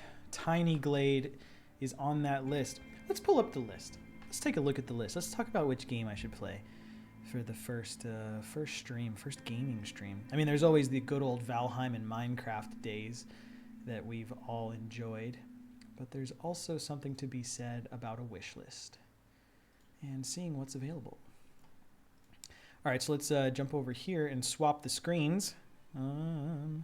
Let's try this. This should work. Yeah, there we go. Flights to Cologne, $1,400. Yeah, Nate, definitely don't do that, dude. Definitely don't do that. That's not the play. That's way too expensive. I'm desperate for a new album, I know, but when do you think it will come out, or do you have no idea? I know the exact day that it will come out. I know the exact date that every music video for it will come out. But no, I'm not allowed to talk about it. I will tell you this, it's not this year. That's what I can tell you. So don't hold your breath. Do not hold your breath. What's the current timetable for streams? Starting at 1800 CET is going and going for how long? Yeah, it's a good question. So I've tried to sort of think this through, and I'm going to be honest with you guys. I did not think it through because we didn't have stable internet for 3 months. I was like, there's no future in this. There's no future in streaming for me. That's exactly what I told myself in my head. But today, as of this moment, 1 hour, 34 minutes of uninterrupted, high quality audio, high quality video streaming, I'm feeling really confident in a way that I've never felt at any of the other places that I've lived, for the sake of the technological capacity for me to stream unobstructed. So, yeah, I don't want to jinx it either, man, but I'm going to be honest with you. I'm feeling real good right now, and I'm going to ride that high for a little bit, so ride it with me. So, timetables for streams. This is a great discussion topic because I kind of want to know what you guys think would be best. I've always done it at my convenience in the past, but now I really want to put some thought into it, and I'll tell you why. Pirate Gaming, his name is Thor. He's wildly popular. You know him. If you don't, doesn't matter. He said something in one of his TikTok clips that I thought was really profound. He said, somebody did like a TTS donation, and they were like, hey, Thor, why do you stream at midnight Eastern time, or whatever the hell his streaming is? And he didn't say it's for the community. He didn't say it's because when I'm awake. He said it's because it's the time of day for the people who watch me. So I guess that's kind of for the community. It's the time of day for the people who watch me that I am not competing with other streamers that they also like. So like if you like Shroud and I'm streaming at the same time as Shroud, you're gonna go watch him. It's okay. I'm not offended. There's just a fact of the matter is that he has more interesting content more often. So you're hedging your bet that it's going to be more entertaining to just spend time with Shroud. That makes sense. But if I was streaming at a time of day that our fans, my fans, were awake and available, and it just so happened to not compete with other people in a similar sort of way, then in a way I get to be the sort of prime time spot for that starting period, ending period, whatever you want to call it. So this is what I was saying earlier in the stream is that 6 p.m. German time, which is Berlin, I think it's called CEST, Central European Standard Time, yeah. 6 p.m. here is 9 a.m. West Coast America, noon East Coast America, and 6 p.m. in my part of Europe. So people are starting work in West Coast, people are on their lunch break in the East Coast, and people are off work in Europe. Now, as far as the analysis of whether the other streamers are also here, and so I have to compete with more entertaining content, I haven't done too much of that analysis yet. But my answer to your question is, I don't know the timetable, but I'd be curious to have you guys talk about it in Discord. If somebody wants to start a thread that's like, when should Nico stream? And we can work with, I think it's called World Time Buddy. I'm pretty sure that's what it's called. Let's look it up really quick.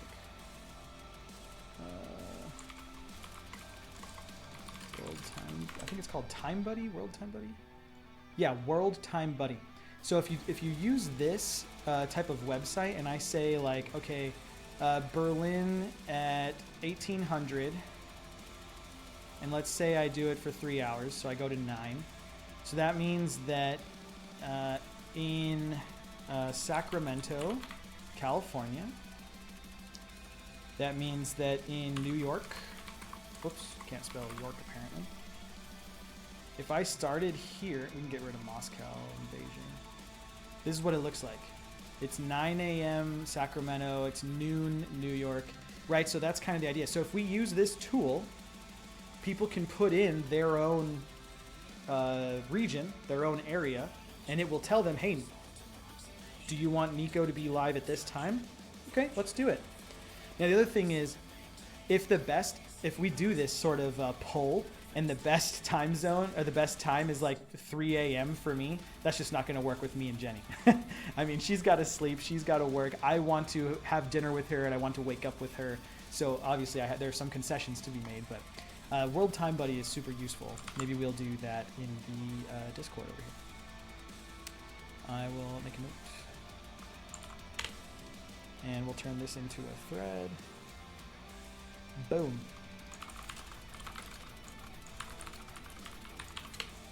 There we go. Okay, it's over in Ask the Community if anybody wants to kind of go plug in their own thing and check it out. Okay, but anyways, we digress. Back to the wish list. So right now, Warhammer 40k is my number one, my numero uno. I really want to play this, and I would love to play it with the community. It looks awesome. I have had Warhammer armies in the past. I no longer do. I gifted them to my buddies before moving to Germany. But I've been to the official Warhammer store in Nottingham, where it got started. I've been to the official Warhammer store here in Cologne, and I've been to a couple Warhammer stores in America. So I am familiar with Warhammer to some degree. I'm just not a hyper nerd about it. I mostly like the hobby aspect of it. The painting, the building. I'm also really big into like diorama sort of creativity. I like creating like scenes, like snapshots of moments in time. That's a hobby that Jenny and I share a lot. Is we build these little like kits. They're called Make It Miniverse, and it's just kind of like little food or a little drink or something. I'll show you what it looks like. So here's a great example. So if you look at this here, So you get this ball, it's a retail ball, and when you open it, it has all these little ingredients in it, and you get to make this little cheeseburger. And it's done with resin, similar to like resin on a 3D printer, except this is UV cured resin, so you can set it in sunlight once you're done and it will harden, or you can use UV light, like we have flashlights, and it will also harden. So that's kind of something that we do. So I would love to do that with Warhammer. I would absolutely love to do that with Warhammer. But I don't know if I'd want to play. I don't know. I'm not interested in like sweating and being a stinky guy at a table where I have to like buy chips every half hour because I'm hungry and I can't leave the table or my army. I don't know. I don't know if I'm into that. Not at this point in my life. Okay, so Warhammer looks awesome. Mars attracts. Oh, I forgot to tell you guys. One of the things Jenny and I did the second month that I was here is we went to Cologne Gamescom, which is one of the biggest gaming conventions on the earth. And while we were there, it was me, her, and her brother. We were only there one day for like 6 hours. It was chaos, like crazy packed. Tens of thousands of people, maybe even 100,000. I don't know. I wasn't counting. But they had like multiple buildings, multiple floors per building. We saw a ton of new games that they were announcing. A bunch of them here are on my list. Many of these top like 20 games we either tried or we saw or we were just excited about, like whatever. But it was fantastic. And the most awesome game that I'm looking forward to is this simulation game, this management game called Mars Attracts. It's basically Roller Coaster Tycoon, but you are the Martians from Mars Attacks, and you are creating a theme park for other Martians to come look at humans. So and the thing is, you pick up humans from different time periods. So they might go to like ancient Rome and pick up like Aristotle or a philosopher or something and bring them to Mars and put them in an exhibit, and you'll see him talking in like, Greek or Italian or whatever it was, Latin probably. You'll see that happening over their head, and like the Martians are like, "Oh, that's really cool." Yeah. Like doing that. It's really fun. It looks awesome. The Altars. This game, I played the demo. It is incredible. Incredible in scale, in scope, I should say. Is it incredible in gameplay? I'd give it like a 7 out of 10. But here's the concept, dude. Here's the concept.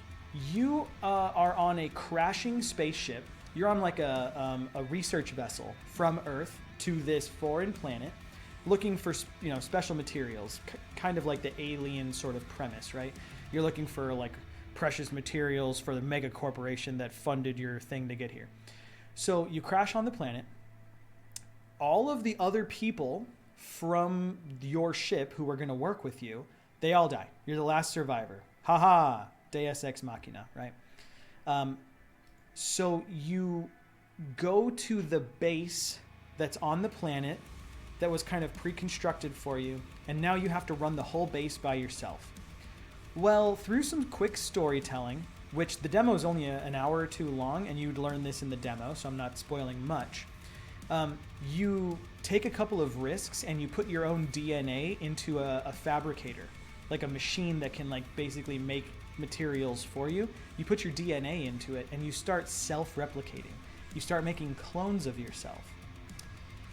With those clones, you can now do base management, and you can have like a technician, you can have a cook, you can have miners, you can have like a doctor, you can have whatever you want, right? Like whatever you need, you can go make a duplicate of yourself and then assign them that task. But, you're like, okay, other games do that too, right? Here's the sick part. All of your memories amongst you and your clones are linked, except for the one memory where instead of you walking down the street, you took an Uber, and that Uber crashed, and it killed somebody, which messed with your clones, right? Because remember, this is your clone who has this augmented history. It messes with their psychology in such a way that they now feel obligated to never hurt anyone again. And so they take up learning to become a physician. And that is how you, as a clone, have the abilities of a doctor. Is that you're modifying the memories of your own genetic code to give you new skills as a new you. That's the whole crux of the game. So I wonder if it shows a picture of the memory. Here it is. There it is, right? So you're on this path of memories. At 31 years old, you were asking her to stay. And then later on at 31 years old, you were going with Lena. You know, this is the deviation point. If you ask her to stay, she leaves you and you're by yourself, and so you become a mechanic or something, whatever. Or you decide, no, I'm going to go with her. She's leaving, but I'll leave too then, because I'm not going to leave her alone, right? That's kind of like the pivotal moment that then informs the future memories and to why you are not exactly the same clones, but they have a skill set that is going to benefit you, because that's how it works. You're modifying the genetic code. So that's exactly how it is. So you're always the same person with just different skills, different traits. And it's awesome. It's so awesome that I emailed the development company based out of Poland. I emailed them and I was like, how do we work together? This is incredible. Like, I love the premise of this. I love the gameplay, the base building, the management systems, the psychology of it all. Like, there was a really beautiful exchange, and I highly recommend you go play this demo. The demo's here. It's well, is it still available? No, the demo's not there anymore. Okay, well then my anecdote must suffice. So you make your first clone. You only get to make one in the demo, and then it's over. So you make your first clone, and you have the choice. Hey Skids, thanks so much for the lurk, man. Appreciate it. Do you tell the clone that they are a clone? Or do you lie to them and just say that you look like them and that's it? And you can kind of choose that sort of, that RPG tree. Well, if you say, yeah, you're my clone and I brought you to life so that you can be my mechanic, right? It's kind of the whole Rick and Morty, what is my purpose? Your purpose is to pass butter. Oh God, yeah, welcome to the club, buddy. It's kind of that same impasse of like, what's my purpose? What's my function? And so I chose to say, hey, I brought you to life because I need someone to help me run this ship. And because you are me, I figure we would get along really well because we share memories. And the dude just like hates you, just straight up. He's like, you're a piece of shit. You don't know what you've done. My life is worth nothing. I will not be a slave to you and do your bidding just so that, you know, your life can be easier. He's like, he's you, equally as intelligent, equally as emotional, but has different skills and a little bit different memory. So then you're trying to make peace with them, right? Because there's also this sort of like the social management side of the game where you want everybody to get along. You don't want some dude to just be like, I'm out of here, and leaves, and now you don't have a doctor or whatever. So the psychology management of it is you go to the kitchen and you say to them, hey, do you remember that lasagna that mom used to make that wasn't really that good, but she knew it wasn't good, so she would just ask us to pretend like it was good because she didn't want her feelings hurt? And your clone has this memory. So the clone's like, yeah, I do remember that. Man, that was some of the worst lasagna I've ever had, but somehow I miss it. And you get the opportunity to say, let me make it for you. And so you share this critically core memory like brothers, even though you're the same exact person until this point in the story. You're the same person with the same memories. And so, oh, is this Numenorian? It is Numenorian. Wow. Dude, good call out, Raiton. And so at this point, you then get to bond with your clone over this common memory, because it was before the split in the memories and the experience where they gained the medical knowledge and you gained the maybe mechanical knowledge or something. But you get to bond over that. And you have to remember where that split was with that clone so that you don't make the mistake of being like, remember that time that Lena left us? And you're like, no, I went with Lena, right? And then you get to fight again. So it's really cool, a really awesome premise. I emailed the developers and I said, this is a beautiful game. I'd love to participate somehow, whether it's in marketing or maybe I work with your musicians to compose a song for the trailer, whatever. I don't know, but fuck, it's amazing. The next one was Claire Obscure Expedition 33. This game looks amazing, just from like a visual standpoint. If you don't know anything about this game, basic premise is fantasy world. There's a massive deity that exists on the plane that you also exist on.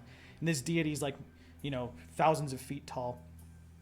And there's always a number portrayed above their head. In this case, it's 33. And your job as a player is to create a party to go stop the deity from killing everybody who is the current age of 33 years old. Because if you succeed, you stop the cycle of her killing people, but also she's counting down. So if you fail, next she's coming for all the 32-year-olds. Next, she's coming for all the 31-year-olds until eventually all of we'll call it humanity. I don't know if they're humans. I think they are humans, but until the species is completely wiped out because it just keeps knocking out the oldest of all the tiers. Sort of a Hunger Games age system, basically.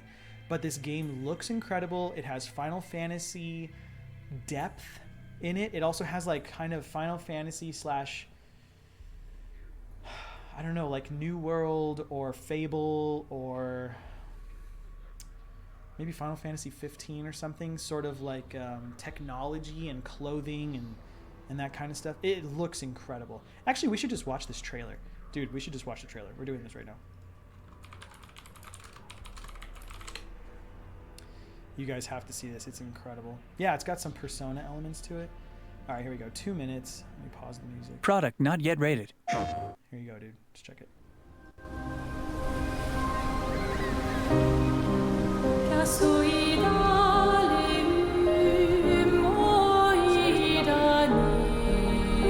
Soon she'll wake and paint again. Paint a new number, ticking down every year. One stroke, and everyone of that age vanishes into nothingness. Every year she paints again, and every year an expedition departs for the continent with one hopeless mission: destroy the paintress so she can never paint death again. We'll break the cycle so she can't steal anyone else's future. This world is full of wonders. Yet everywhere we go, we walk with death. Do you mean we're the only ones left?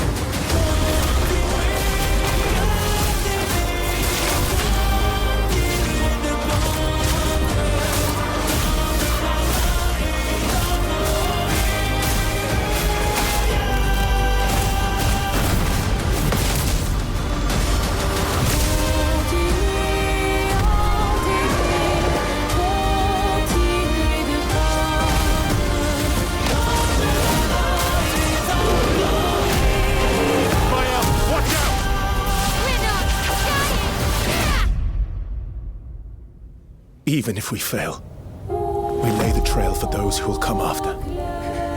Right? We are Expedition 33. Oh my god, dude. Guillermo del Toro does Baldur's Gate? That is such a tight idea. Don't you just want the guy speaking in the trailer to narrate every major thing happening in your life? Yes, that's why we got Sean to do the narration in Liminal Right, dude, because he has that kind of voice. Crazy. One of the coolest, besides look at the world, think about the concept. The gameplay is like sort of open world, and then it turns into sort of Final Fantasy, like turn-based combat. But here's one of the coolest things, and I haven't played Final Fantasy recently, but check this out. In the gameplay where it shows the enemy attacking the players, you have active defense, which is, in my experience, uncommon for turn-based combat. But right here, the enemy is doing an attack, and over here you have 4 options. I don't know what gradient is. I'm not sure why that word is there, but you can do gradient, parry, dodge, or jump. So kind of like with what's it called? God of War, when you have like a bullet scene, I think it's called a bullet scene, when you have to like react with certain buttons and you have to time it within a certain window. Otherwise, the cutscene goes a different way. Every time an enemy attacks you, you have a choice of 4. So a 25% chance if you have to choose the correct one. But if the attack is coming from the top and it's not unblockable, maybe you can parry it. If it is unblockable, you have to choose dodge. If the attack is coming from below, you have to choose jump. And I'm not sure what gradient is. Maybe that you take less damage. But the point is, you're actively defending yourself. It's not just like, oh, I've invested into this much dodge on this character. Hopefully they target that character. That's never been a fun system. It's just kind of like not so novel. This feels novel. So not only are you making decisions on the offense, you're also making them on the defense. Super sick, dude. This game looks fantastic. I mean, there's an actual, like, I think it's a 30 or 40 minute gameplay video. Maybe I'm wrong. Maybe it's only 6 minutes. Yeah, latest gameplay. Okay, I was wrong. It's 6 minutes and 10 seconds. Where you can kind of watch them play the game and make some decisions. It's really fascinating. So that one is very high on my list. Oh, I can get rid of this. Very high on the list. The next one here is Bloody Hell Hotel. Another sort of simulation management game, but you are in this really cute sort of Pixar meets Tim Burton world. And you run a hotel as vampires. So you have to make the decision, do you want money to upgrade the hotel and let them survive? Or do you want to feed and satiate your hunger and that of your staff and not get paid, right? Like that's kind of I guess you don't get paid. I don't really know the much of the details of it, but it's super cool. Let's watch the trailer. Can we just do it here? I just can't do full screen here. Can I scroll in? No. So let me just go grab it on YouTube. Dude, this game looks adorable. Yeah, watch this. I want to play this game so badly.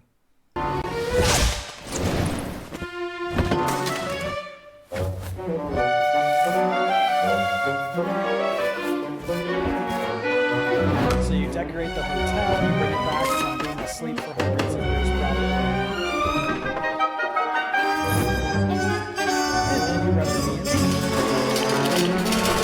This design.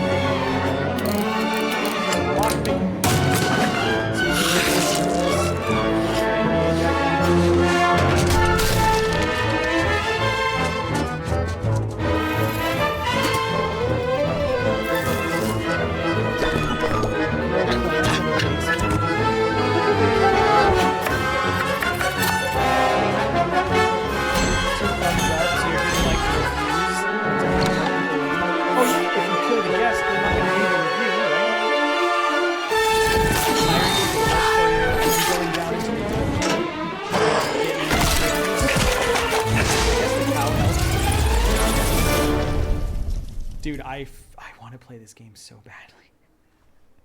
Like, I really hope it's got a lot of the simulation aspects to it so that I can, like, really, like, build a sick hotel. I don't know. The balance of these types of games is just so much fun.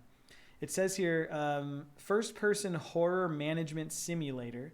Play as a vampire, set up a hotel, and feast on your guests while dungeon crawling, farming, and more in a Stardew Valley-like game. Oh my god, I want to play that so bad. I think that would be amazing. Let's see here. What was the other ones? Oh, this is wrong. This one's right. There we go. So that's Bloody Hell. Jump Ship. I think we talked about that months ago on stream. But it's basically like if you could do... what's that one called where you're on a ship with like 3 people and it's like Tarkov? But it's basically that. You're a team of people on a ship and you have to like do all of the things that would need to be done, like Sea of Thieves ship. You have to like plug holes, put out fires.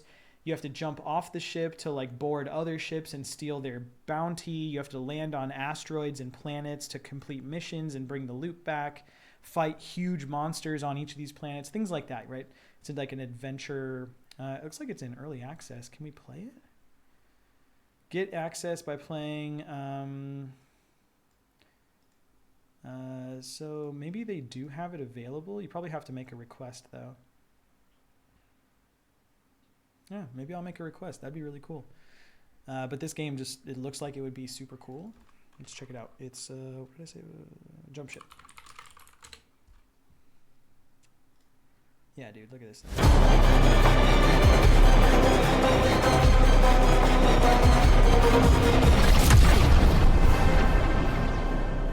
Hi, I'm Philip Kolianos from Keepsake Games, and this is Jump Ship, a mission-based co-op PvE space adventure.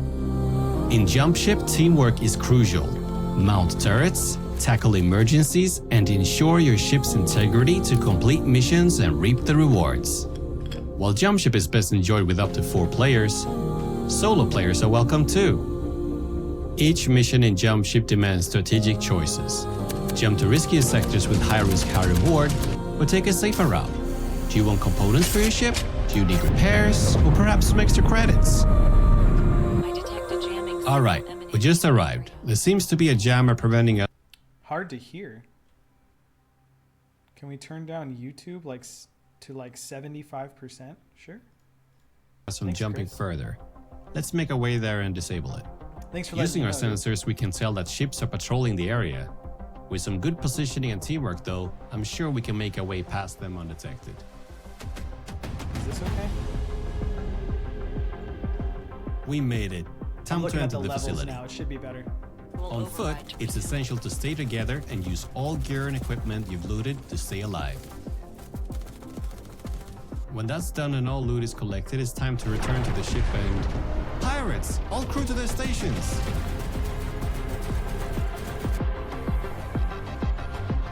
I love that you can just walk around on like the bridge or like the top of the ship and shoot rockets at the enemies. That's so tight. Oof, that was close. Good thing nothing got severely broken. Let's jump to the Marauders. next sector. That was the game. I wonder what we'll find there. Yeah, Jump Marauders Ship is like packed the with a space wide version range of Tarkov, and challenges this from feels intense like a ship sort of battles competitor to for on-foot Marauders. exploration and sometimes a mix of both. Every jump will feel fresh and give you something different. So in a nutshell, you start with choosing your ship, you go on a mission, reap the rewards, and then return back to your hangar. There you can upgrade your ships, purchase new equipment before embarking on a new adventure. And that's Jump Ship. Preach wishlist, so sick. like and subscribe. Yeah, that game looks awesome. Call of Cthulhu.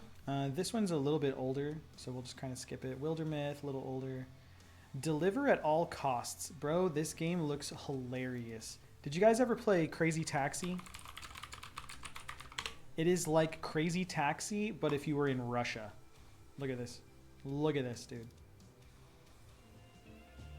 The year is 1959, a time of rock and roll, polka dot dresses, and the ever-looming dread of nuclear annihilation. Before you is Winston Green.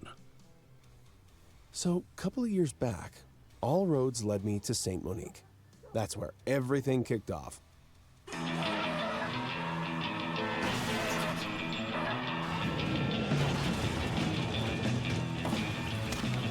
There it is, dude. Oh, dude.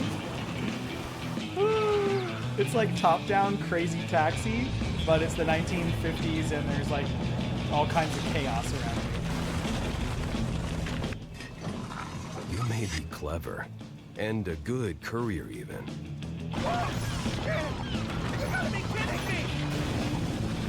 Oh, but I trust you about as much as a penguin trusts a shark as a swimming buddy.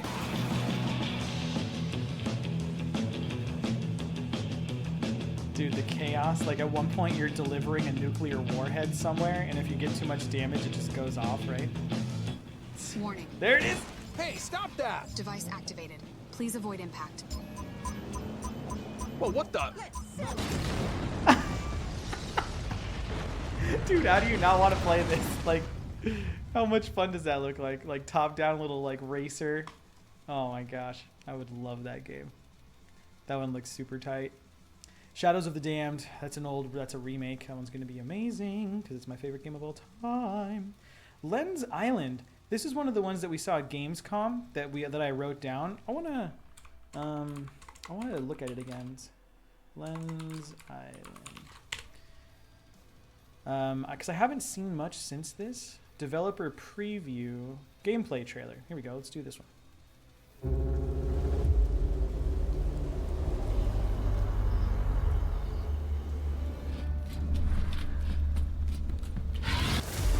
that. It's got a sort of Baldur's Gate sort of vibe. Not Baldur's Gate. Yeah, Baldur's Gate. Survival, crafting, fishing. Just looks kind of rad.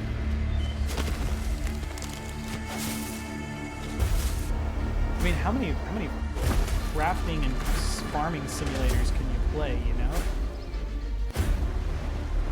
I don't know. Something about it just looks really fun. Like, look at that. Taking down, like, these enemy bases and then doing PvE.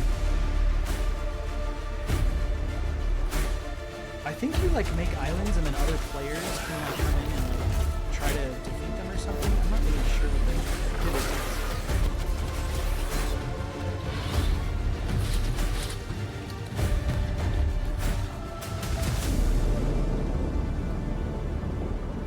So yeah, I guess it's available.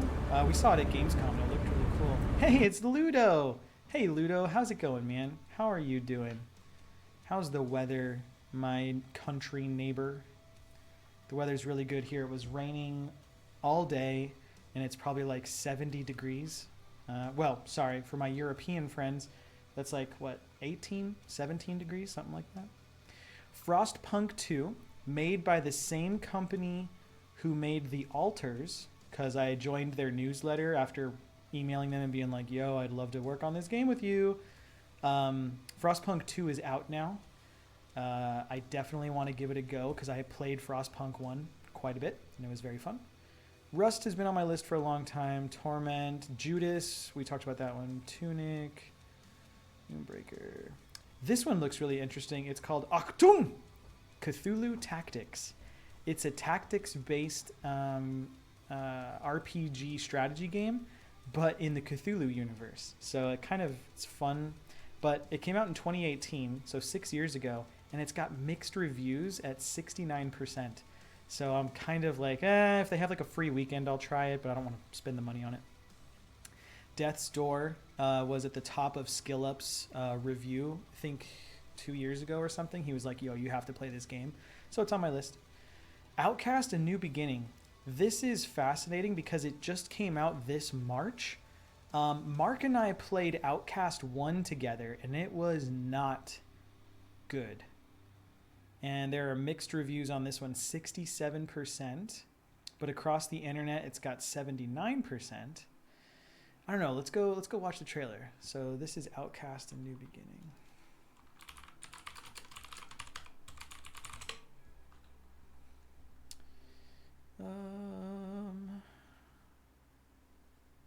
I don't want to watch an 8-minute review.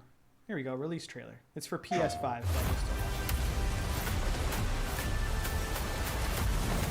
Wait. I had this mixed up with Outworld 2. My bad. Caesar says, gotta go, everyone. Maybe we'll be here next week. Maybe not. See you at Euroblast. Much love. Yeah, man, we will see you at Euroblast. I think Ludo might be there, too. So that's super tight. Have a good night, Caesar. Thanks for swinging by and saying hi, man. We'll see you in a week. This one is actually, I thought it was Outworld.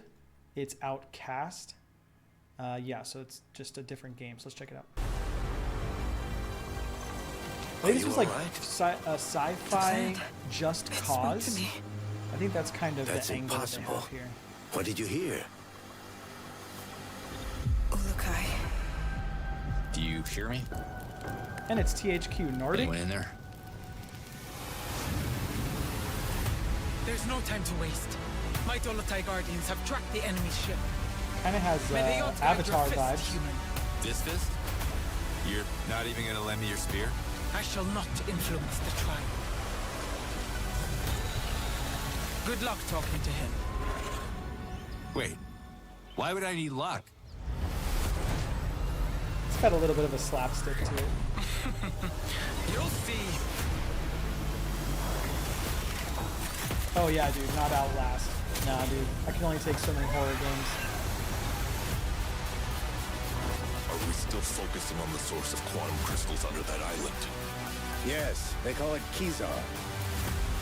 You gotta be strong enough to handle the truth. Blasphemy! I know you. You're the problem. I won't collaborate with humans who lie and deceive. The invaders! They're coming!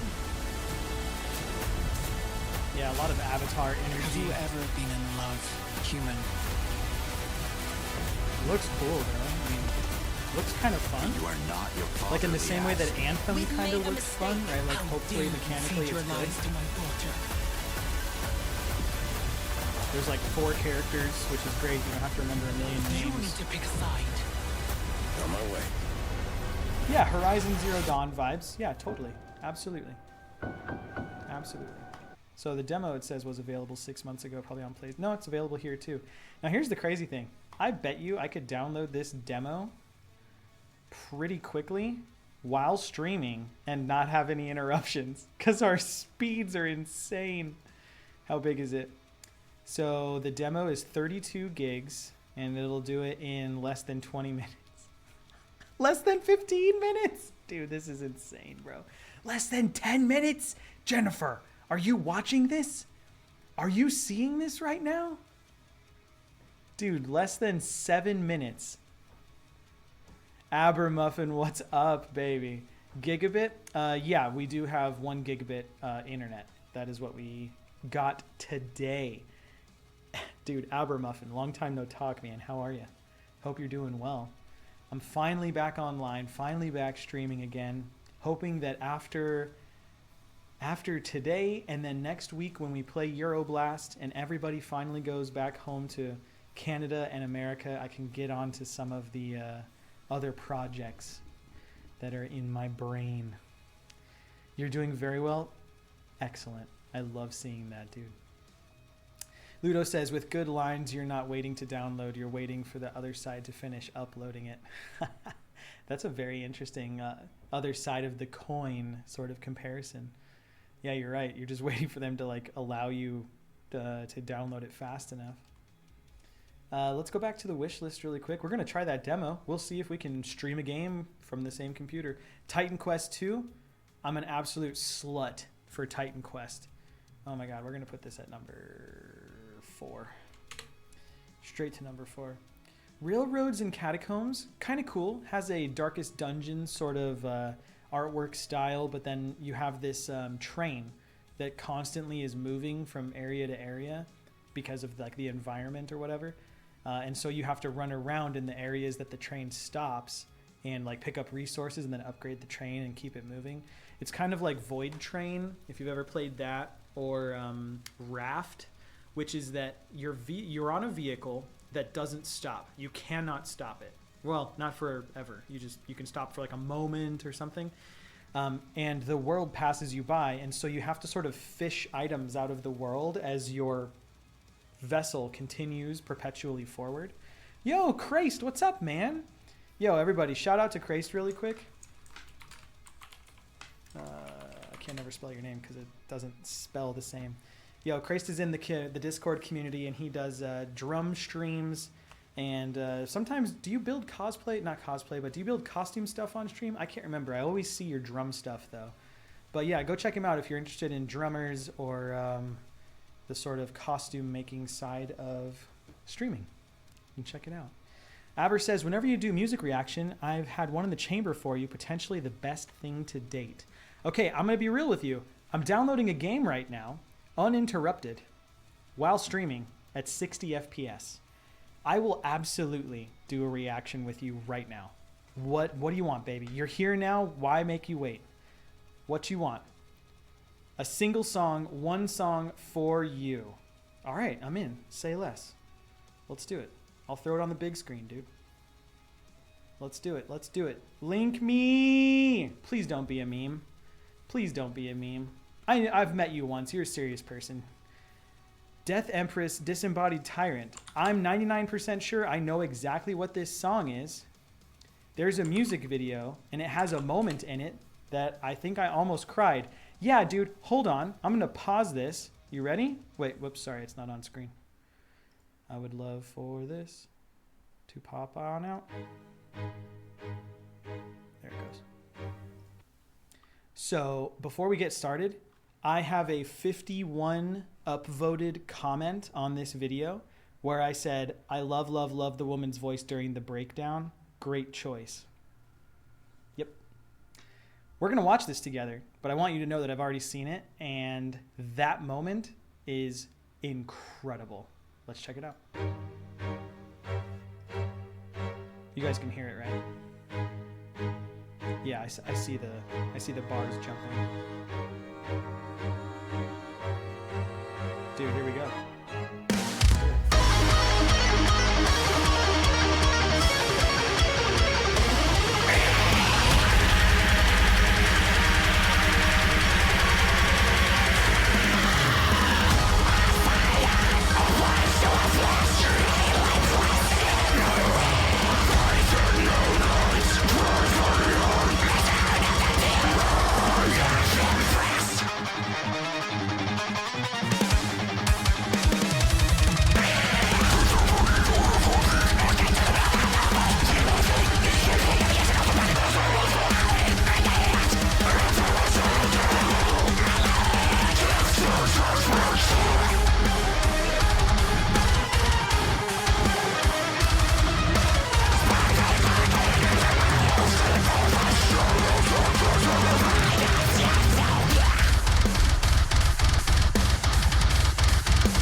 Yeah, so it's got Lorna Shore, Shadow of Intent meets Chakran sort of energy until that breakdown, bro.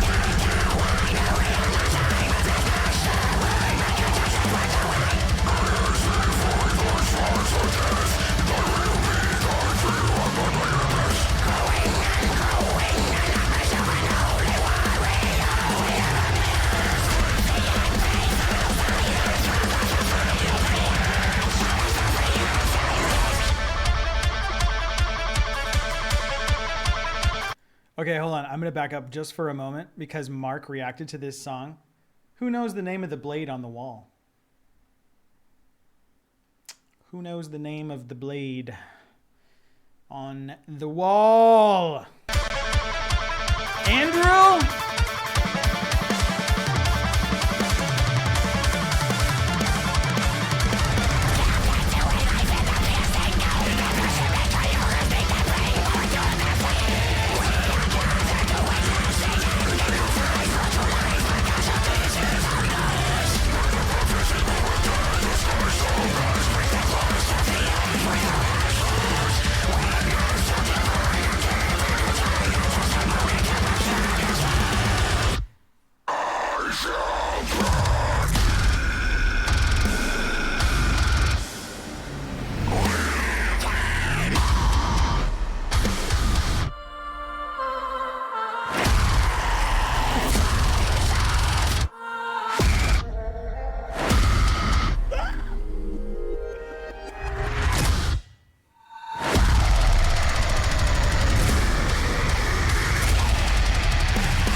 Do it.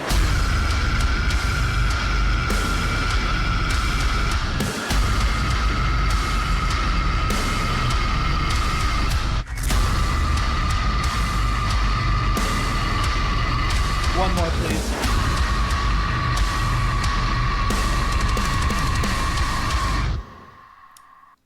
Okay, so just sit on that for a second. The sampled vocal at the beginning of the breakdown, where the woman is like, and then it just cuts right back. First of all, that's some Gen Z ass attention deficit composition right there. They give you only the flavor of the month for like 3 minutes straight, and then they drop 1 minute of absolute disgusting, but they sprinkle in this like ethereal beauty just for a moment. Just for a moment, dude. they had fun with the samples. Of course they did. Okay, so yes, so Abermuffin, it is so heavy and so amazing. I want to share one with you. I'm going to share one with you. Also, that game demo's done downloading. Thank you for listening. Thanks for coming to my TED Talk. No, thank you for sharing. I am glad to revisit that song. I forgot how good it was. It's amazing. So I want to share one with you. This song is on my Spotify Best Finds of 2024. For those of you that don't know, I'll just kind of scooch it over here. Oops, I'm on the wrong screen. Let me swap over here really quick. So under the Kardashev Spotify account, I have playlists for all the songs that I have found going back to 2019. Now, they weren't released that year, but that's when I found them. So it's a little bit self-centered in that regard because, I mean, if I didn't know about it before that, this is the first time I heard it. And so in my mind, I have memories with those songs in these time periods. So this year, I found a song. And we're going to play it. And we're only going to play the second half of it because it's 9 minutes long. And I only want you to hear the part that I like the most. So set your headphones, do whatever you got to do, because you're about to listen to the Monolith Death Cult. We're going to start at about 5 minute mark. Yeah, here we go.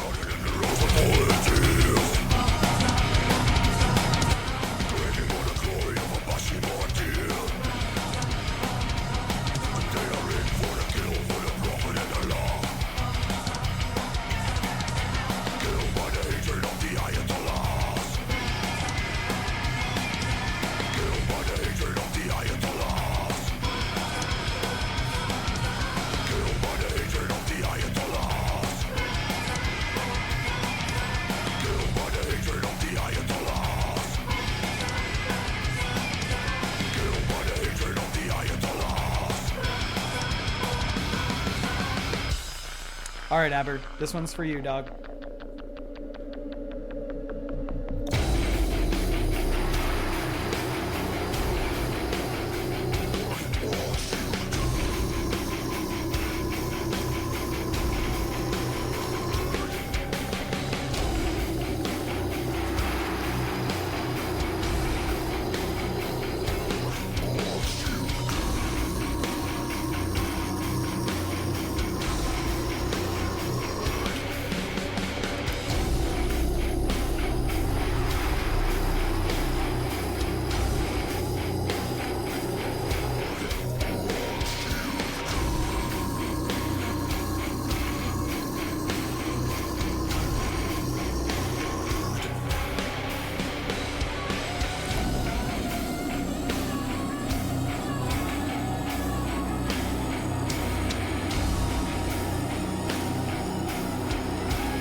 And then fucking Megatron shows up or whatever.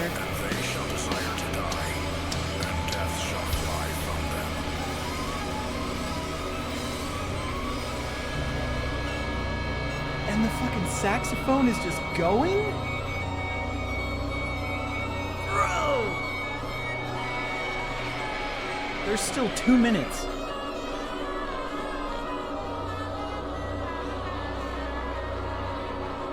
I actually don't know what happens after that breakdown. I don't really listen to this song very much, but that fucking dude, that six metrically modulated.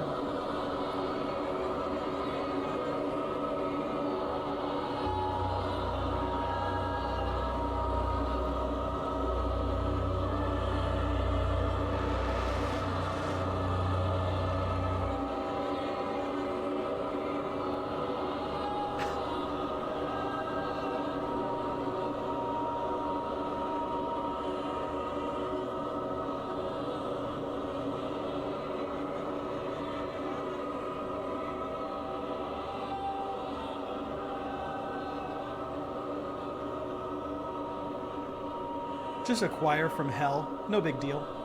No big. It's the choir from hell, dude. Doesn't matter. So, yes, that. Crazy, awesome. My buddy showed this to me, and he's like, "Hey, look, this is a really old album, so the production's kind of meh." And they're more of like a provocateur style band. Like they kind of want to like poke the wasp nest of different cultures and ideologies and stuff like that. So this one here, you know, something about the Ayatollah. But when that breakdown comes in, dude, you're like, okay, this is like a cool, like kind of thrashy death metal breakdown. And then they drop it and you're like, okay, this is like kind of like a proggy core breakdown. And then they drop it and you're like, oh, this is kind of like a sludgy doom breakdown.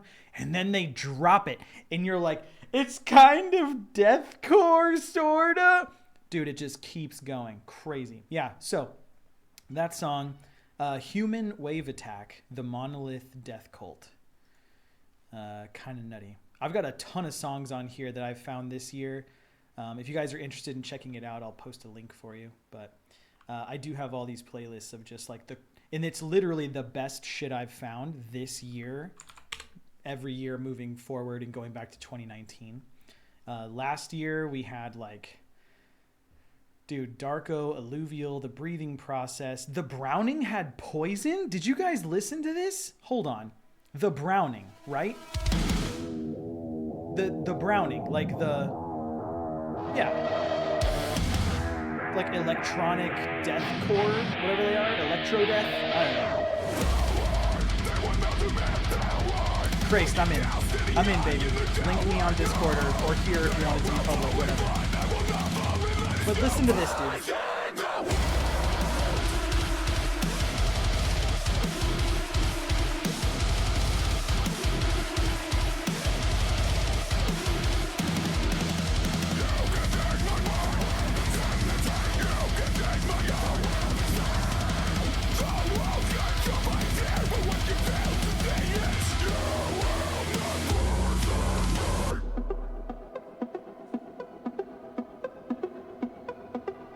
Dude, in true Browning fashion.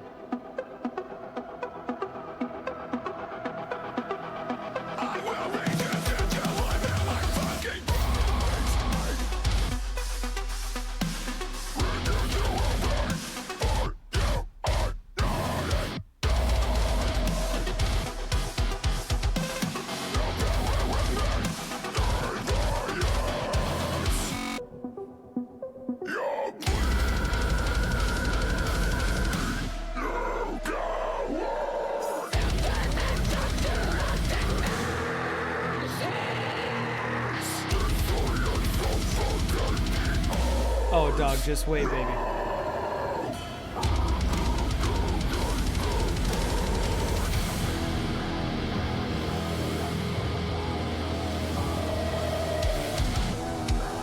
So because they're a little bit more on the pop side of the core, they get to do choruses again.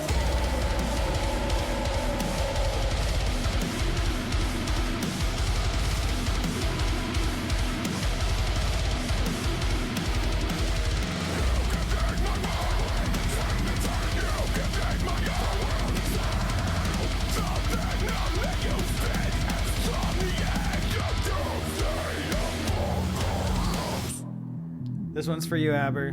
Here you go, dog.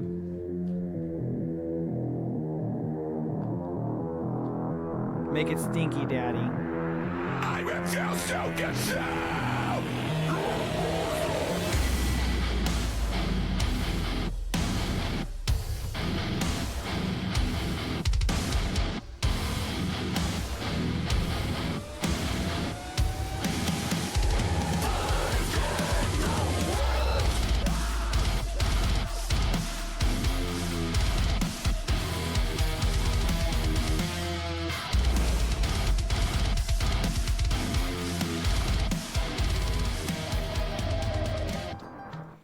Dude, that whole ending, like, I'm not really a fan of Johnny FX's vocals. I just feel like they're too transparently like inhaled or something. I don't know what it is. There's a quality to them that I'm like, but that composition I think is fantastic. I really do enjoy what they have there.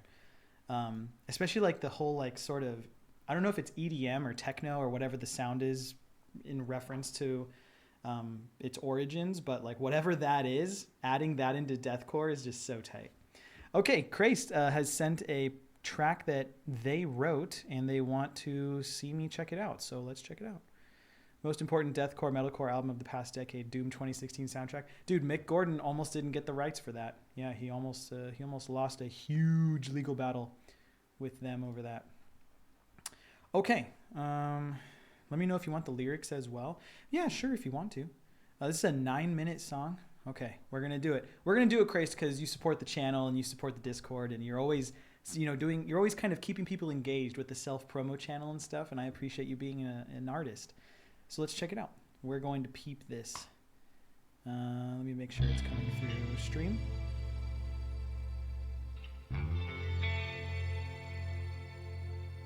On-screen chat seems to be lagging quite a bit. Yeah, I might have it in the wrong position. I'm gonna look at that right now.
Okay.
Okay.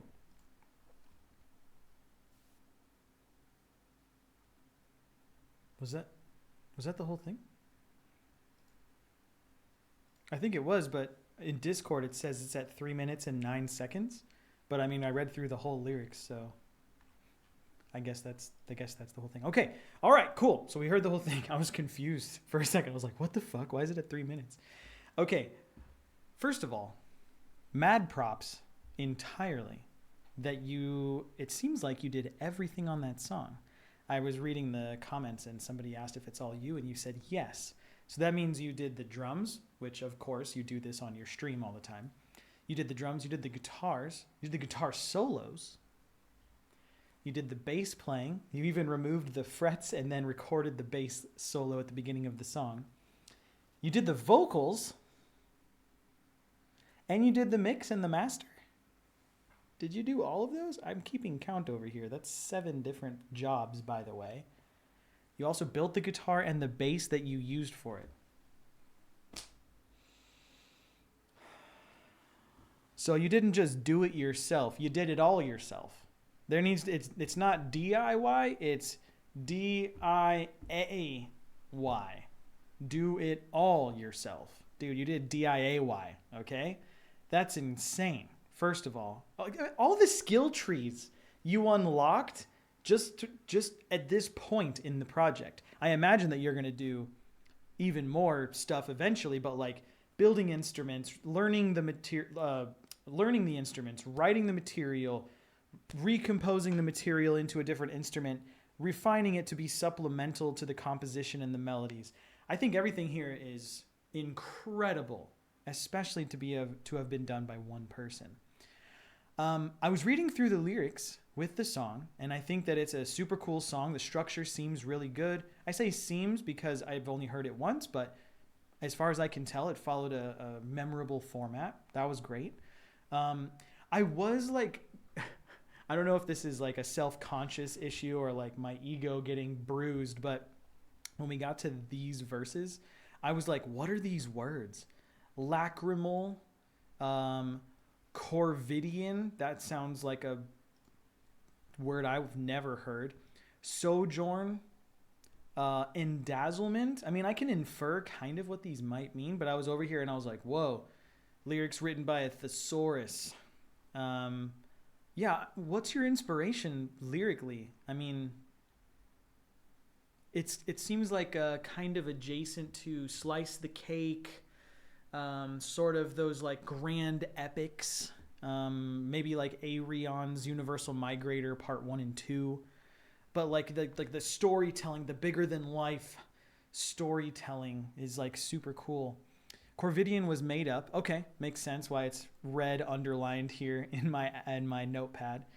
Endazzlement is an obsolete word that hasn't been used since the 1600s. Ludo Aeron, dude, I recently watched an interview with whatever his name is from Aeron.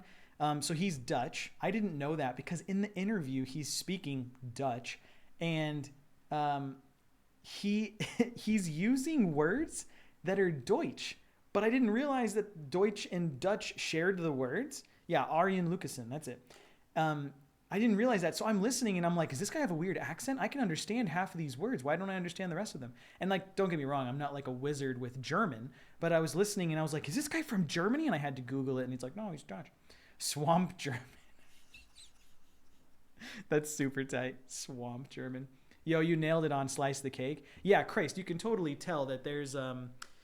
Ooh, does he go by Mason or Gaia at this point? Honestly, I don't know. I don't keep up with those controversies. He's off my radar these days.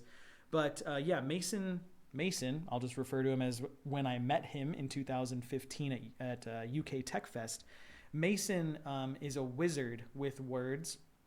I actually have a version of one of their songs on my computer that he sent me early, and it's called Poem Fuck 2. And it's because it was him just like rattling off I think it was it's like the 30-minute supplement to Odyssey to the West, whatever that 30-minute track was called. I'm trying to think, what was it called? Slice the Cake. Slice the Dick. What was it called? It was a single. Yeah, was it? Wait, Odyssey to the Gallows? Yeah, it's like a 30-minute song. Yeah, I'm pretty sure this is it. It towers before me. Yeah, I have this song on my computer. That's the demo, where the lyrics are different, the performance is different, everything is different. Because he was like, yeah, I'm thinking about doing this like crazy opening to the album. I'm not sure how it's gonna fit in yet. Ultimately, the demo sounds really fucking good too, but it's different. It's completely different. I really, really like Odyssey to the West. I think it's an excellent record through and through, musically, story-wise, lyrically, composition. I mean, I just think it's a killer record. It's a real bummer that the band sort of fell apart in the way that it did. Also, on these Live at Home 2020, I think it's called Homecoming. I'll share a little secret with you guys. So check this out. Run to the west. Yeah, listen to this. Run, my child, run. Mark the cross on your. Run to the west. Run, my child, run alone and bury your loved bones. So have you guys heard this song? They've only released it in this one album, as far as I know.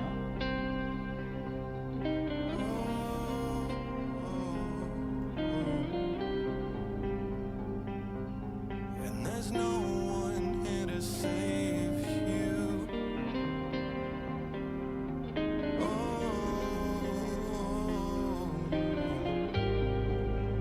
Run, run, my child, run from them. Run from the wrongs you've done. Run to the end.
positing the question.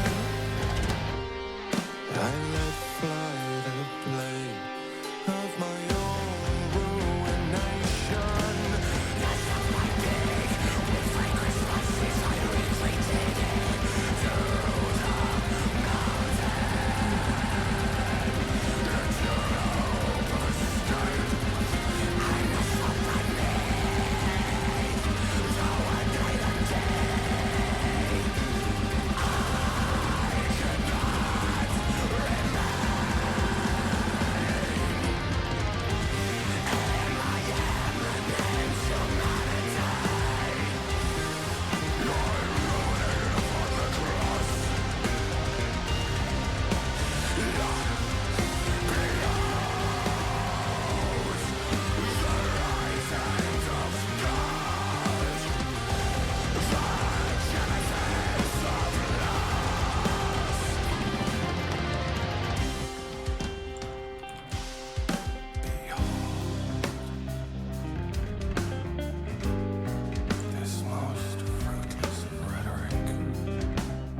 Alright, so I'm trying to log into an account, but it wants me to verify with a phone number that I don't have anymore.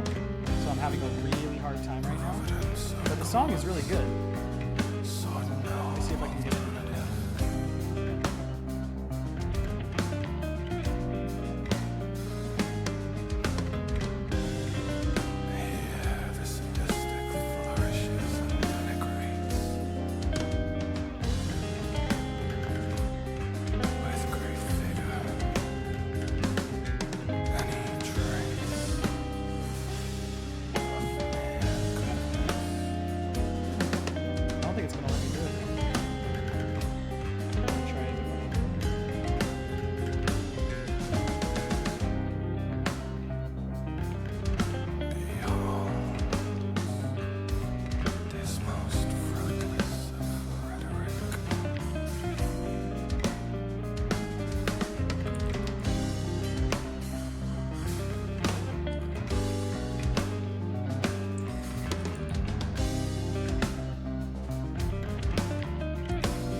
This song is really rad. So, long story long, I worked on this song with them, and I was going to show you a demo of this that I recorded for them.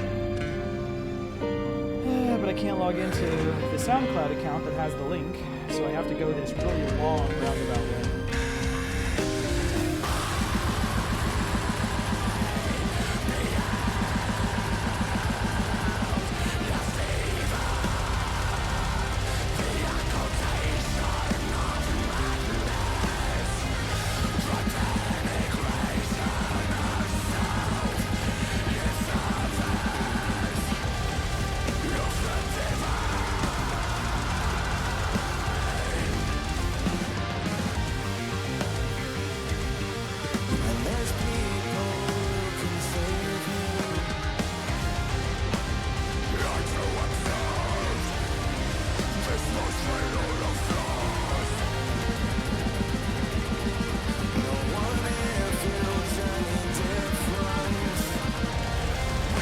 So we'll see you later, baby. You have a good night. Yeah, Christ, I'm trying to find the fucking link there. I wonder if I just have it on my local drive. I highly doubt it's on my drive because it's so old. I did this for them in like 2016 after talking at UK Tech Fest.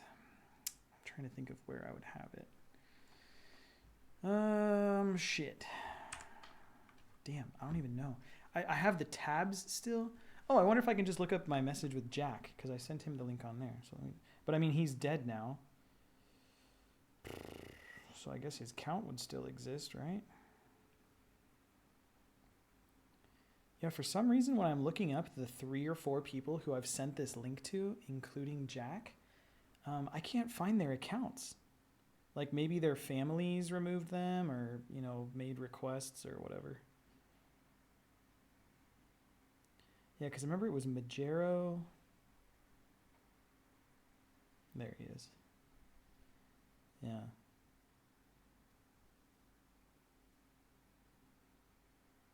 Yeah, last conversation I had with him was in 2014.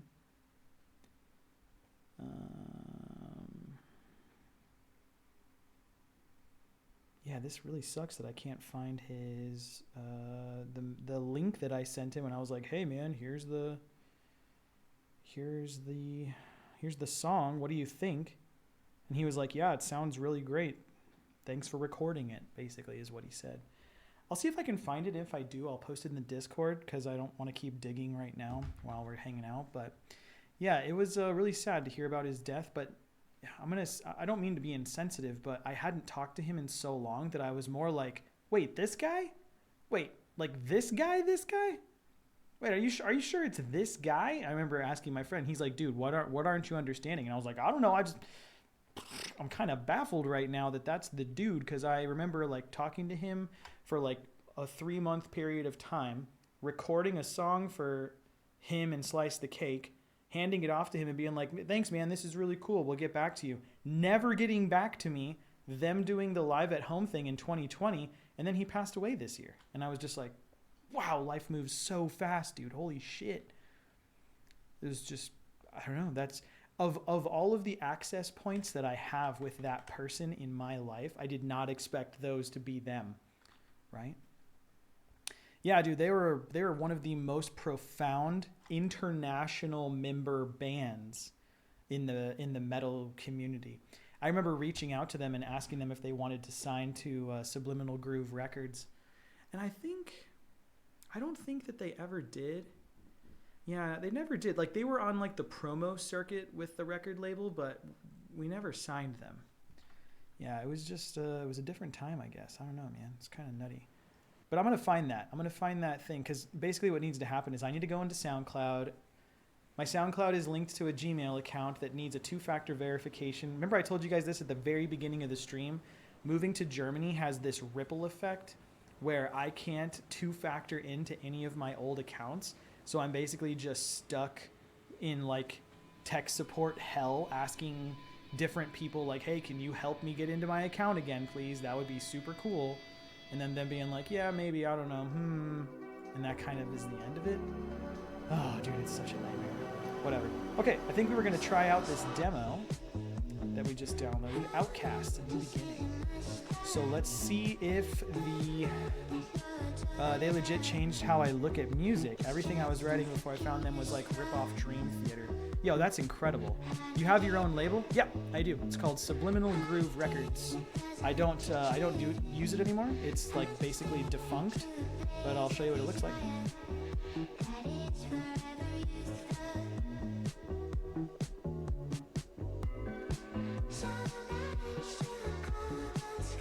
Here's my record label, Subliminal Groove Records, 30,000 subscribers. Last upload was, probably Vitalism. Oh no, As Oceans. Yeah, 6 years ago. Yeah, this is who Kardashev was signed with for the Almanac and Peripety era. We had some really sick musicians on here, dude. Vitalism, this guy is a shredder. I don't know if you ever checked this guy out. Look at this. This guy's incredible.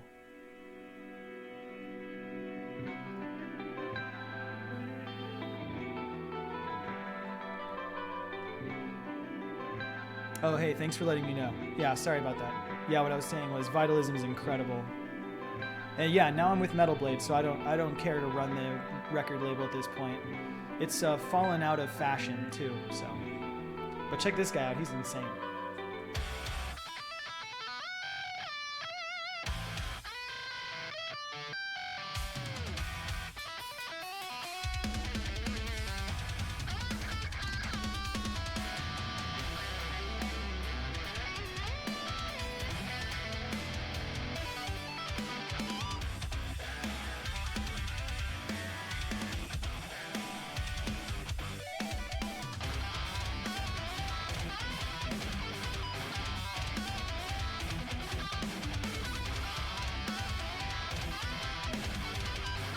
Yeah, it's like a Tosin Plini. Yeah, it's instrumental prog.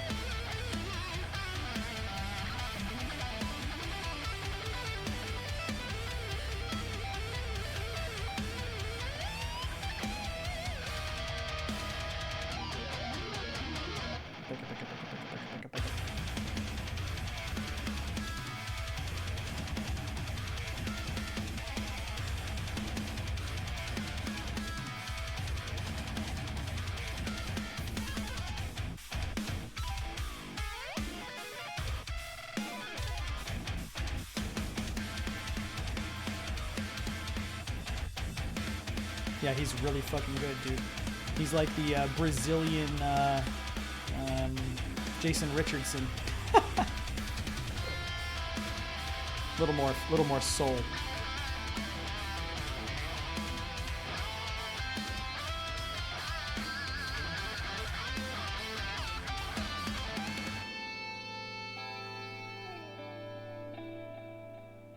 He actually has a new song that's called Pagan Part 2.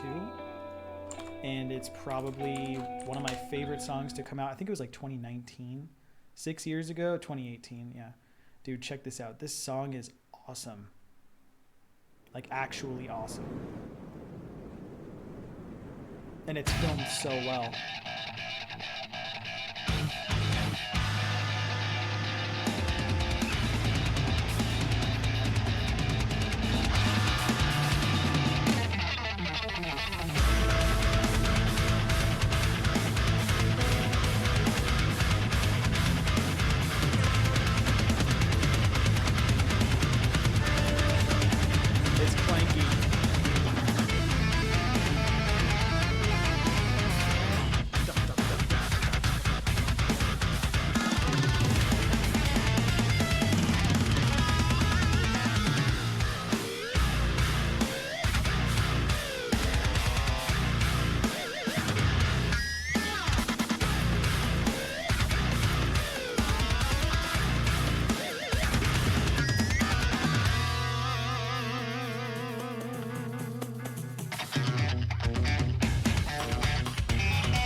Make it stinky. Dude, make it stink. This one goes out to Abermuffin.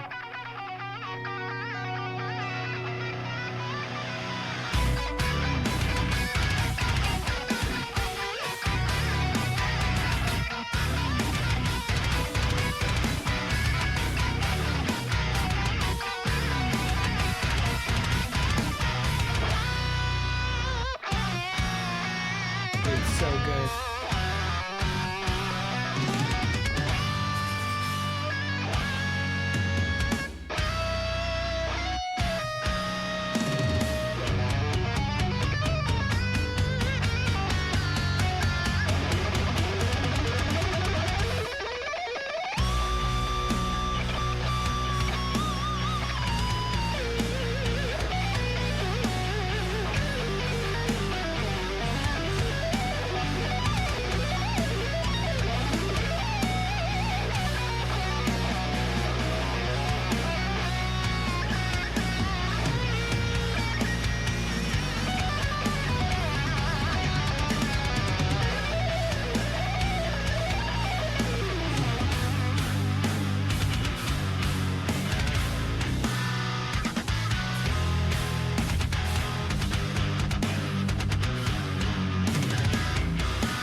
toss it in.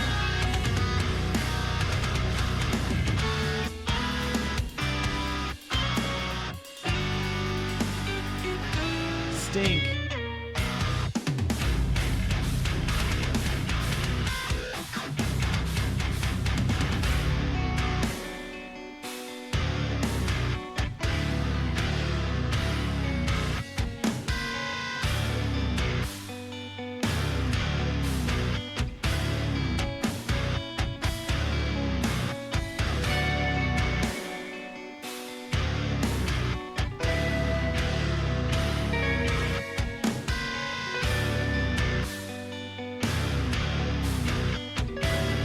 Listen how he changes to picked harmonics.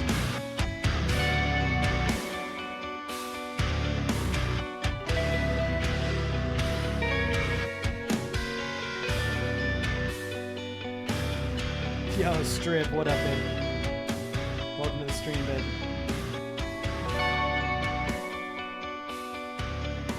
Dude.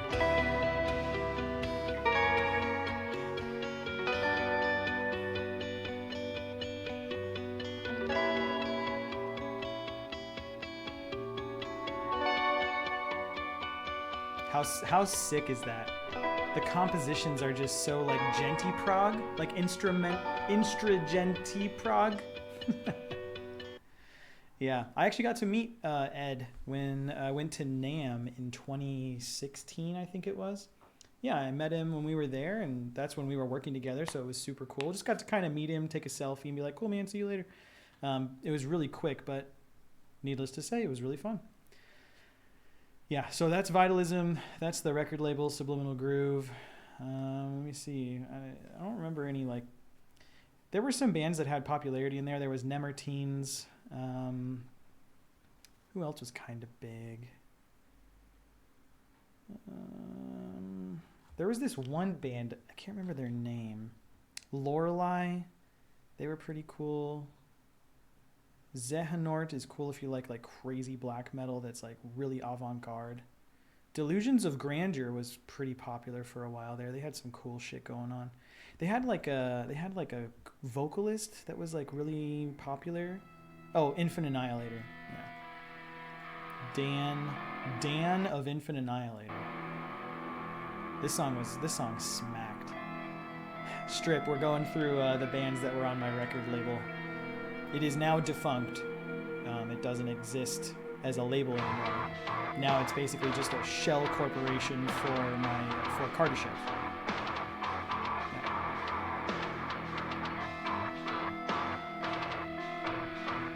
But you can tell these are all like 10 years old. They're locked in time from a metal perspective.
This one goes out to Adam. Dude, if it's heavy, I'm dedicating it to you. Listen to how deep this is.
Yeah, dude. Heavy, heavy, heavy, heavy. Super sick. This is when Mark grabs the sword. Yeah, actually. I mentioned earlier, but I saw Rivers of Nile a few days ago, and that was insane. Yes, Rivers live is awesome. I got to see them play live at the Nile Theater back in Mesa, Arizona last year when they were on the Work Tour. Maybe that was 2 years ago. I actually went with Mark. We wanted to talk to the band, but they were just too busy. I actually text their guitar player, Brody, I think is his name. I text him and I was like, hey man, we're going to be at the show tonight. You want to get together and like chat or have like a drink or something? And he didn't reply. So I was like, he's probably just too busy. And then like 4 days later, he sends me a text and he's like, sure, dude. And I'm like, you're not even in my state anymore. What the fuck? So I think it was just like a missed connection thing, sort of. Yeah, I mean, there were a bunch of like super cool bands that were on this label. They're just like way locked in time now. Neck Silva was super cool. Necromancer was an awesome song. Their singer, he looks like one of the people from like Game of Thrones. He looks like one of the like evil kings or yeah, one of those guys. I don't know. He just looks like he's in the Game of Thrones universe. Change of Loyalty. That was the band. I couldn't think of their name. The Engineered, Foreboding Either. Yeah, Change of Loyalty. They had a really famous dude. I don't remember his name though. His name is Slay something Slay. Unexpected guitar playthrough. Here's like a guitar playthrough. You get an idea of this song or of the band. I thought it was a Russian band for too long. You are so cool. Love you. Thanks, KK. Yeah, I thought these dudes were from Russia as well. Maybe they're Australian? I honestly don't remember. Alright, get to the cool part.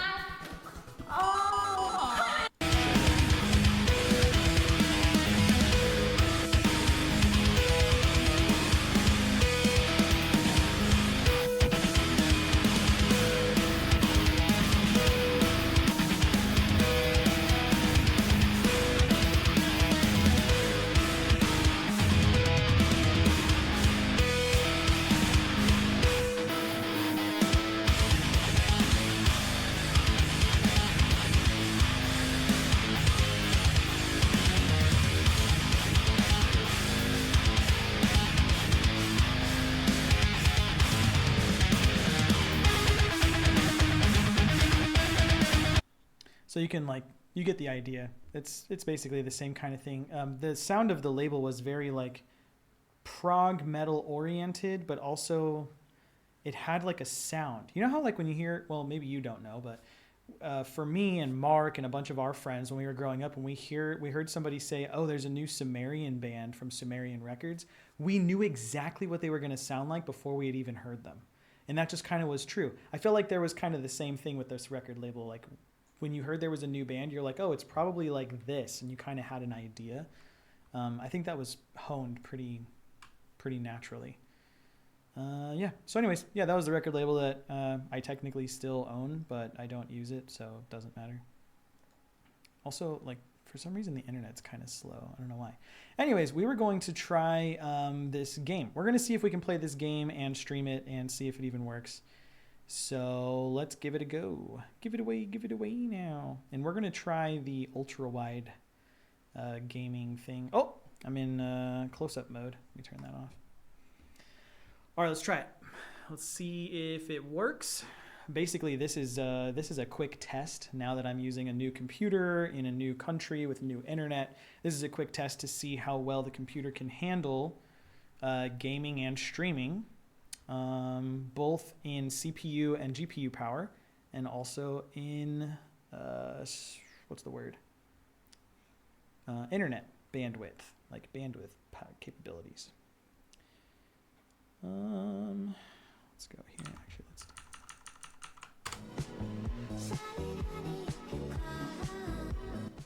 Just play a little bit of some intermission music.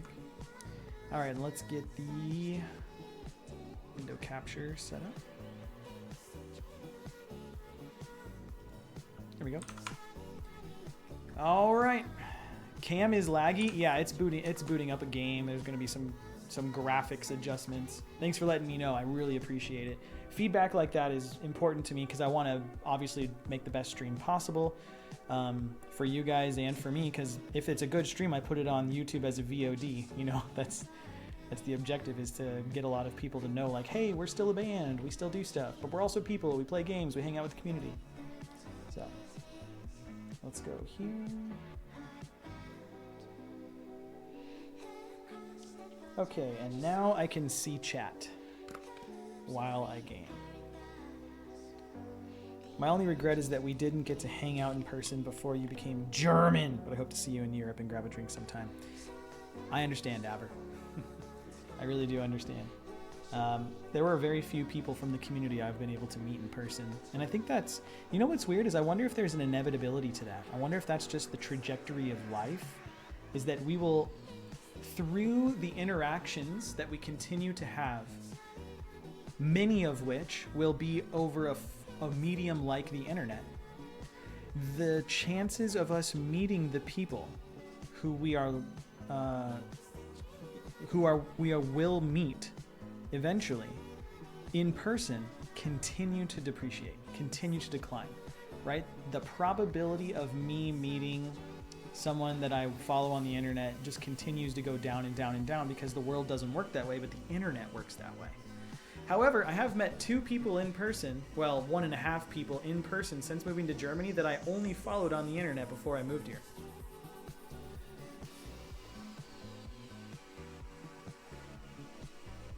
So that's kind of cool. Do you have a shortcut to German citizenship through marriage? Yes. It's a fast track called the Family Reunification Visa.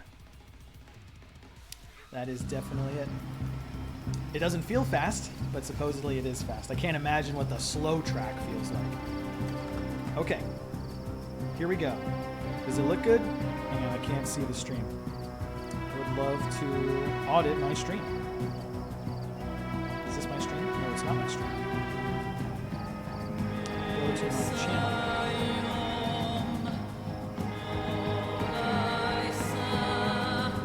Okay, it looks like you can see it. Looks like everything's working. All right, I've got chat up. All right, here we go. Soundtrack's really good. Kind of has Star Wars in it.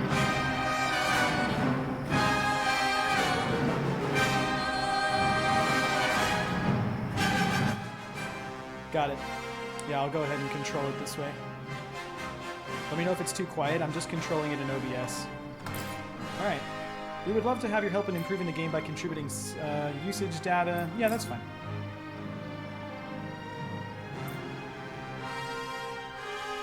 Let's check the settings. Now we can control the audio.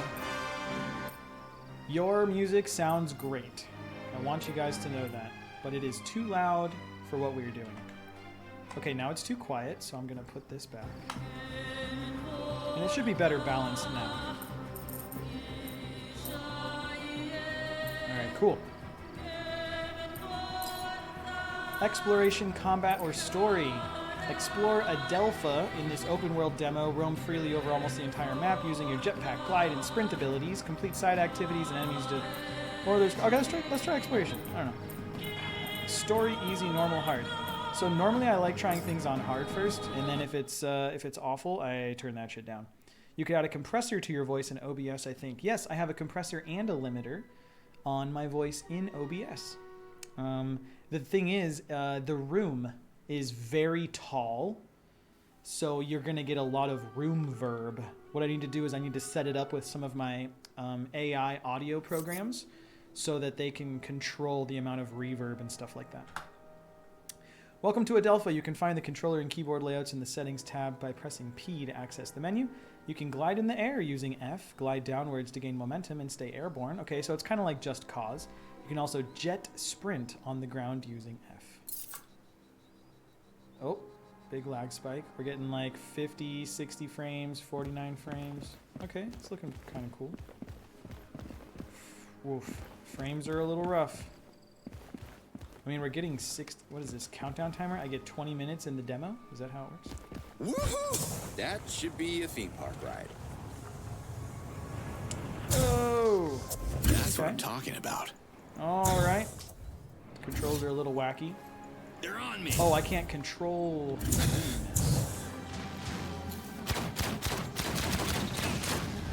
Oh, yeah.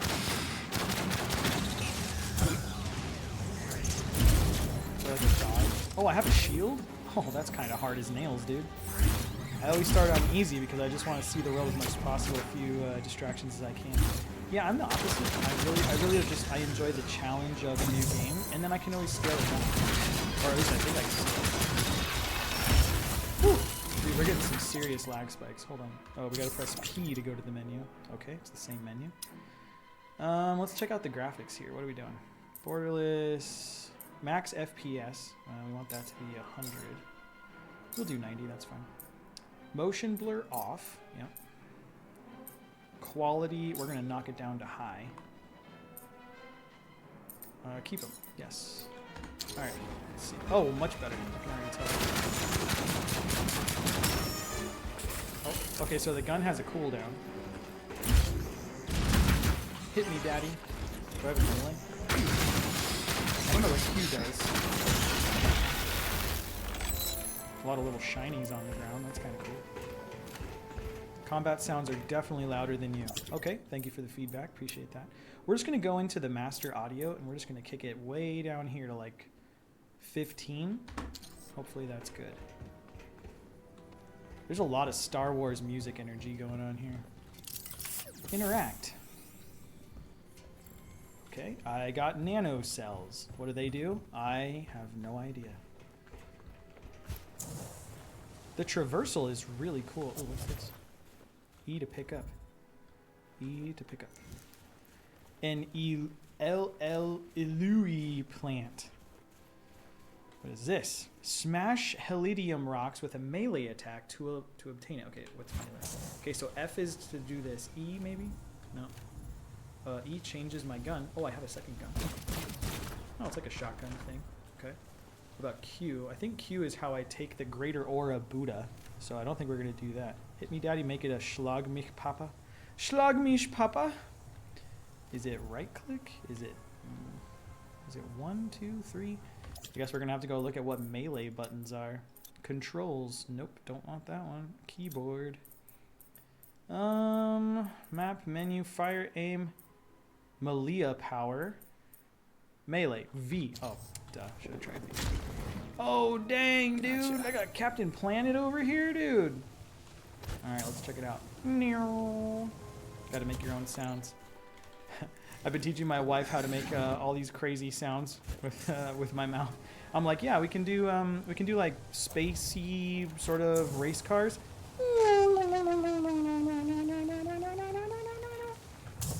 It's like that dude from... Oh, I don't know what that is. Hey, get out of here. Get out. You know what? I'm just going to fly up in you guys. I'm going to show you what my shield looks like. Let's go. I'm getting some lag spikes. I don't know if the game is just like rendering in stuff because it's a demo or... Whoa, bro. Q to heal. Yeah, don't mind if I do. I think I just did. I don't know, I have like 7 health bars at the top. I don't really know what they all mean. Yeah, get out of here, nerd. Wait, let's switch guns. Oh, I didn't switch guns. Want to switch guns, please? I'm pressing 2, I'm pressing 3, I'm pressing 4, I'm pressing 5. Is it flying? Nope, that's flying. F for flying. Okay, I'm gonna memorize that. Can I pass out Wow, now? damn, you can like really fly. That was kind of cool. How did I switch guns last time? Was it E? Oh, it was E. Okay. Alright, let's do it. Let's do it. Boom. Get clapped, daddy. Oh, I think I'm dead.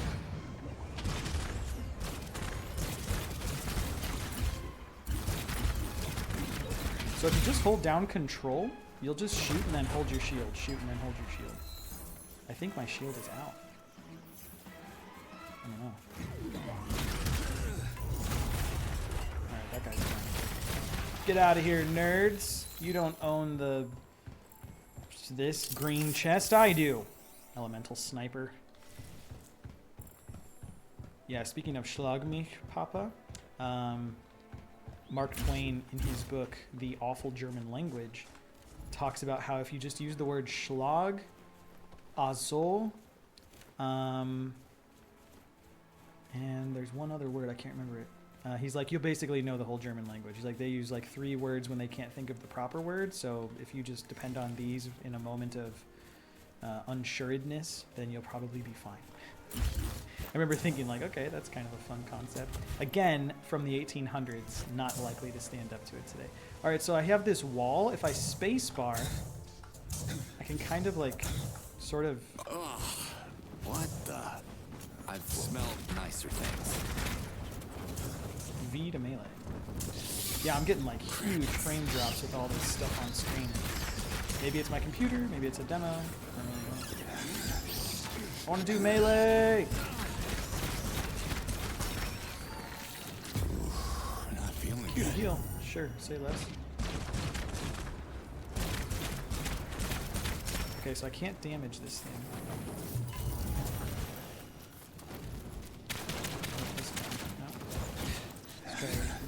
Oh, okay. You just gotta beat it up with melee. Like, every time I do an attack, I'm stuttering. Are you guys seeing that too?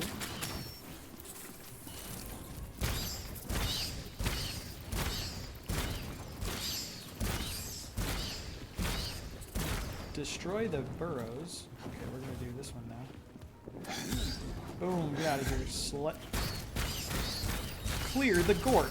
I feel like this is like an episode of Rick and Morty. They're like, make the Schneeblebop do the Binklebottom. Smack the Gambledap. Did you import your US setup? I imported the majority of it, but upon arrival, it was slightly damaged. The motherboard had to be replaced. Everything else was okay. Just the motherboard. I did not bring a case or power supply. I had to buy those new here because they were too heavy and subsequently expensive to ship to Germany. So I just rebought those when I got here. So now I have like a semi-new setup. Why does he keep touching his head?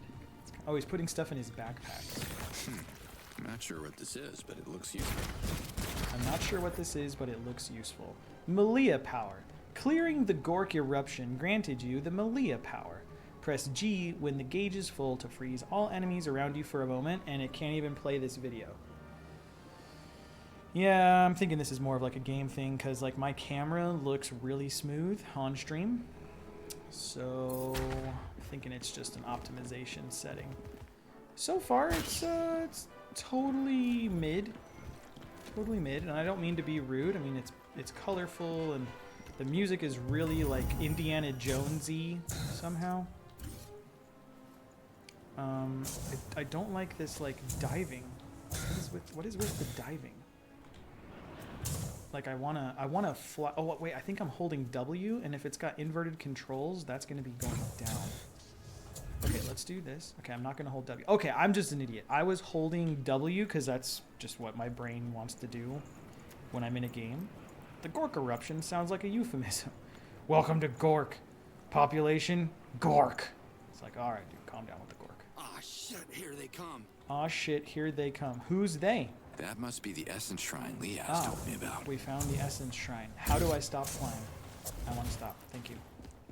X to scan. Oh, you can scan. Okay. Welcome to the Essence Shrine. Side activity started. Definitely. Okay.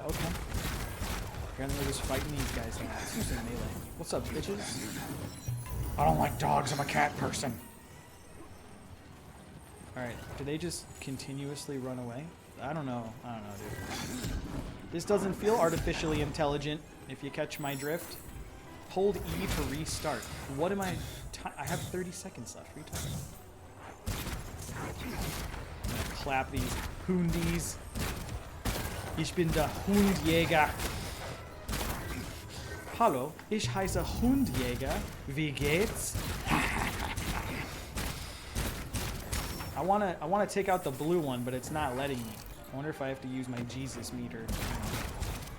Did that get rid of his Jesus armor?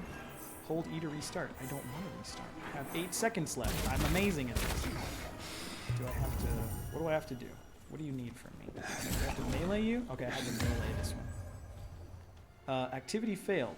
Follow the light. I don't know, man. I don't feel like I failed that. I feel like... Hey, thanks for the 10 bits, Cuntwin. Thanks for that, dude. We're gonna learn that. We're gonna do this together. Look at this. Okay, are we following the path? A mysterious path has been illuminated. Maybe the dogs were irrelevant. Maybe I should be flying this, actually. Hello, I would like to go straight up multiple times. Thank you. I would like to go straight up again multiple times. Thank you. I have to wait for my jetpack meter. Cool, cool. Alright. Okay. Oh, now we're going up here. Okay, we're going up here again. I'm doing this very poorly. I'm not gonna lie, it feels a little clunky. Like, how am I supposed to... Also, I feel like the camera is just too close a lot of the time. I don't know if I can fix that. Okay. So, I like jumping puzzles. I really do. This just feels like jumping. Where's the puzzle? I don't know. Cheers to Jenny. See you next week. Maybe the G-Power? We'll see you next week, dude. Thanks for hanging out. Thanks for the 10 biddies. Come on, Cutter. Side activity failed. Because you're garbage. I get it. Alright, let's take a look at this. Look at this. I'm just floating. I mean, it is kind of fun to look at. The floating feels nice, too, if I'm being honest. Like, it does feel cool. Okay. What happened? What happened? Oh, I got shot? Alright, anytime we get... Okay, that's a big orange robot. Nope, don't like that. Heal. Dizzy. I'm gonna heal and hold control to block. I've definitely just auto-died and the game auto-healed me. Damn, blocking is so nuts. Okay. Alright. I don't know how I feel about this. Oh, it feels just a little clunky. Maybe I'm just out of practice. So, can you stream side by side now? Yeah, technically we could because our internet is good enough. But speaking of stream side by side, it is 9:30. We did a 3.5-hour stream where I caught you guys up about my life now in Germany, talked about the struggles that we had with the internet and moving here and finishing the album and Euroblast preparation. We did some reactions to some videos and to some community stuff. We're going to figure out a stream schedule because this is really fun. This is fun and it's working well, probably when I'm using a game that's not in demo mode and is fully developed. And then maybe eventually one day we'll do community streams and Jenny will be streaming on hers and I'll be streaming on mine and we'll all be playing in Discord doing Don't Starve together or Valheim or Among Us or something. But it'll be really fun. So thank you all for hanging out today. I am going to end the stream here. This was a great test run from Germany. Thank you all for swinging by and for the support and for stopping by. If you can subscribe, please do so. I do intend to stream more once Euroblast is over. Otherwise, join our Discord, and we will see you guys on there. There's a link right there if you're not already a part of the Discord community. Ludo, good to see you. Good to see everyone. My Netherlands friends, my neighbors. It's good to see you guys. So thank you again. Christ, thanks for sharing. Thanks for sharing your song, dude. It's super cool of you. What do I need to do? Thanks for letting us kind of dissect it and ask you questions about it and stuff. I look forward to more. And I will see you guys next time. So have a good night. Have a good day. Have fun, be safe, use protection, don't die. Ooh.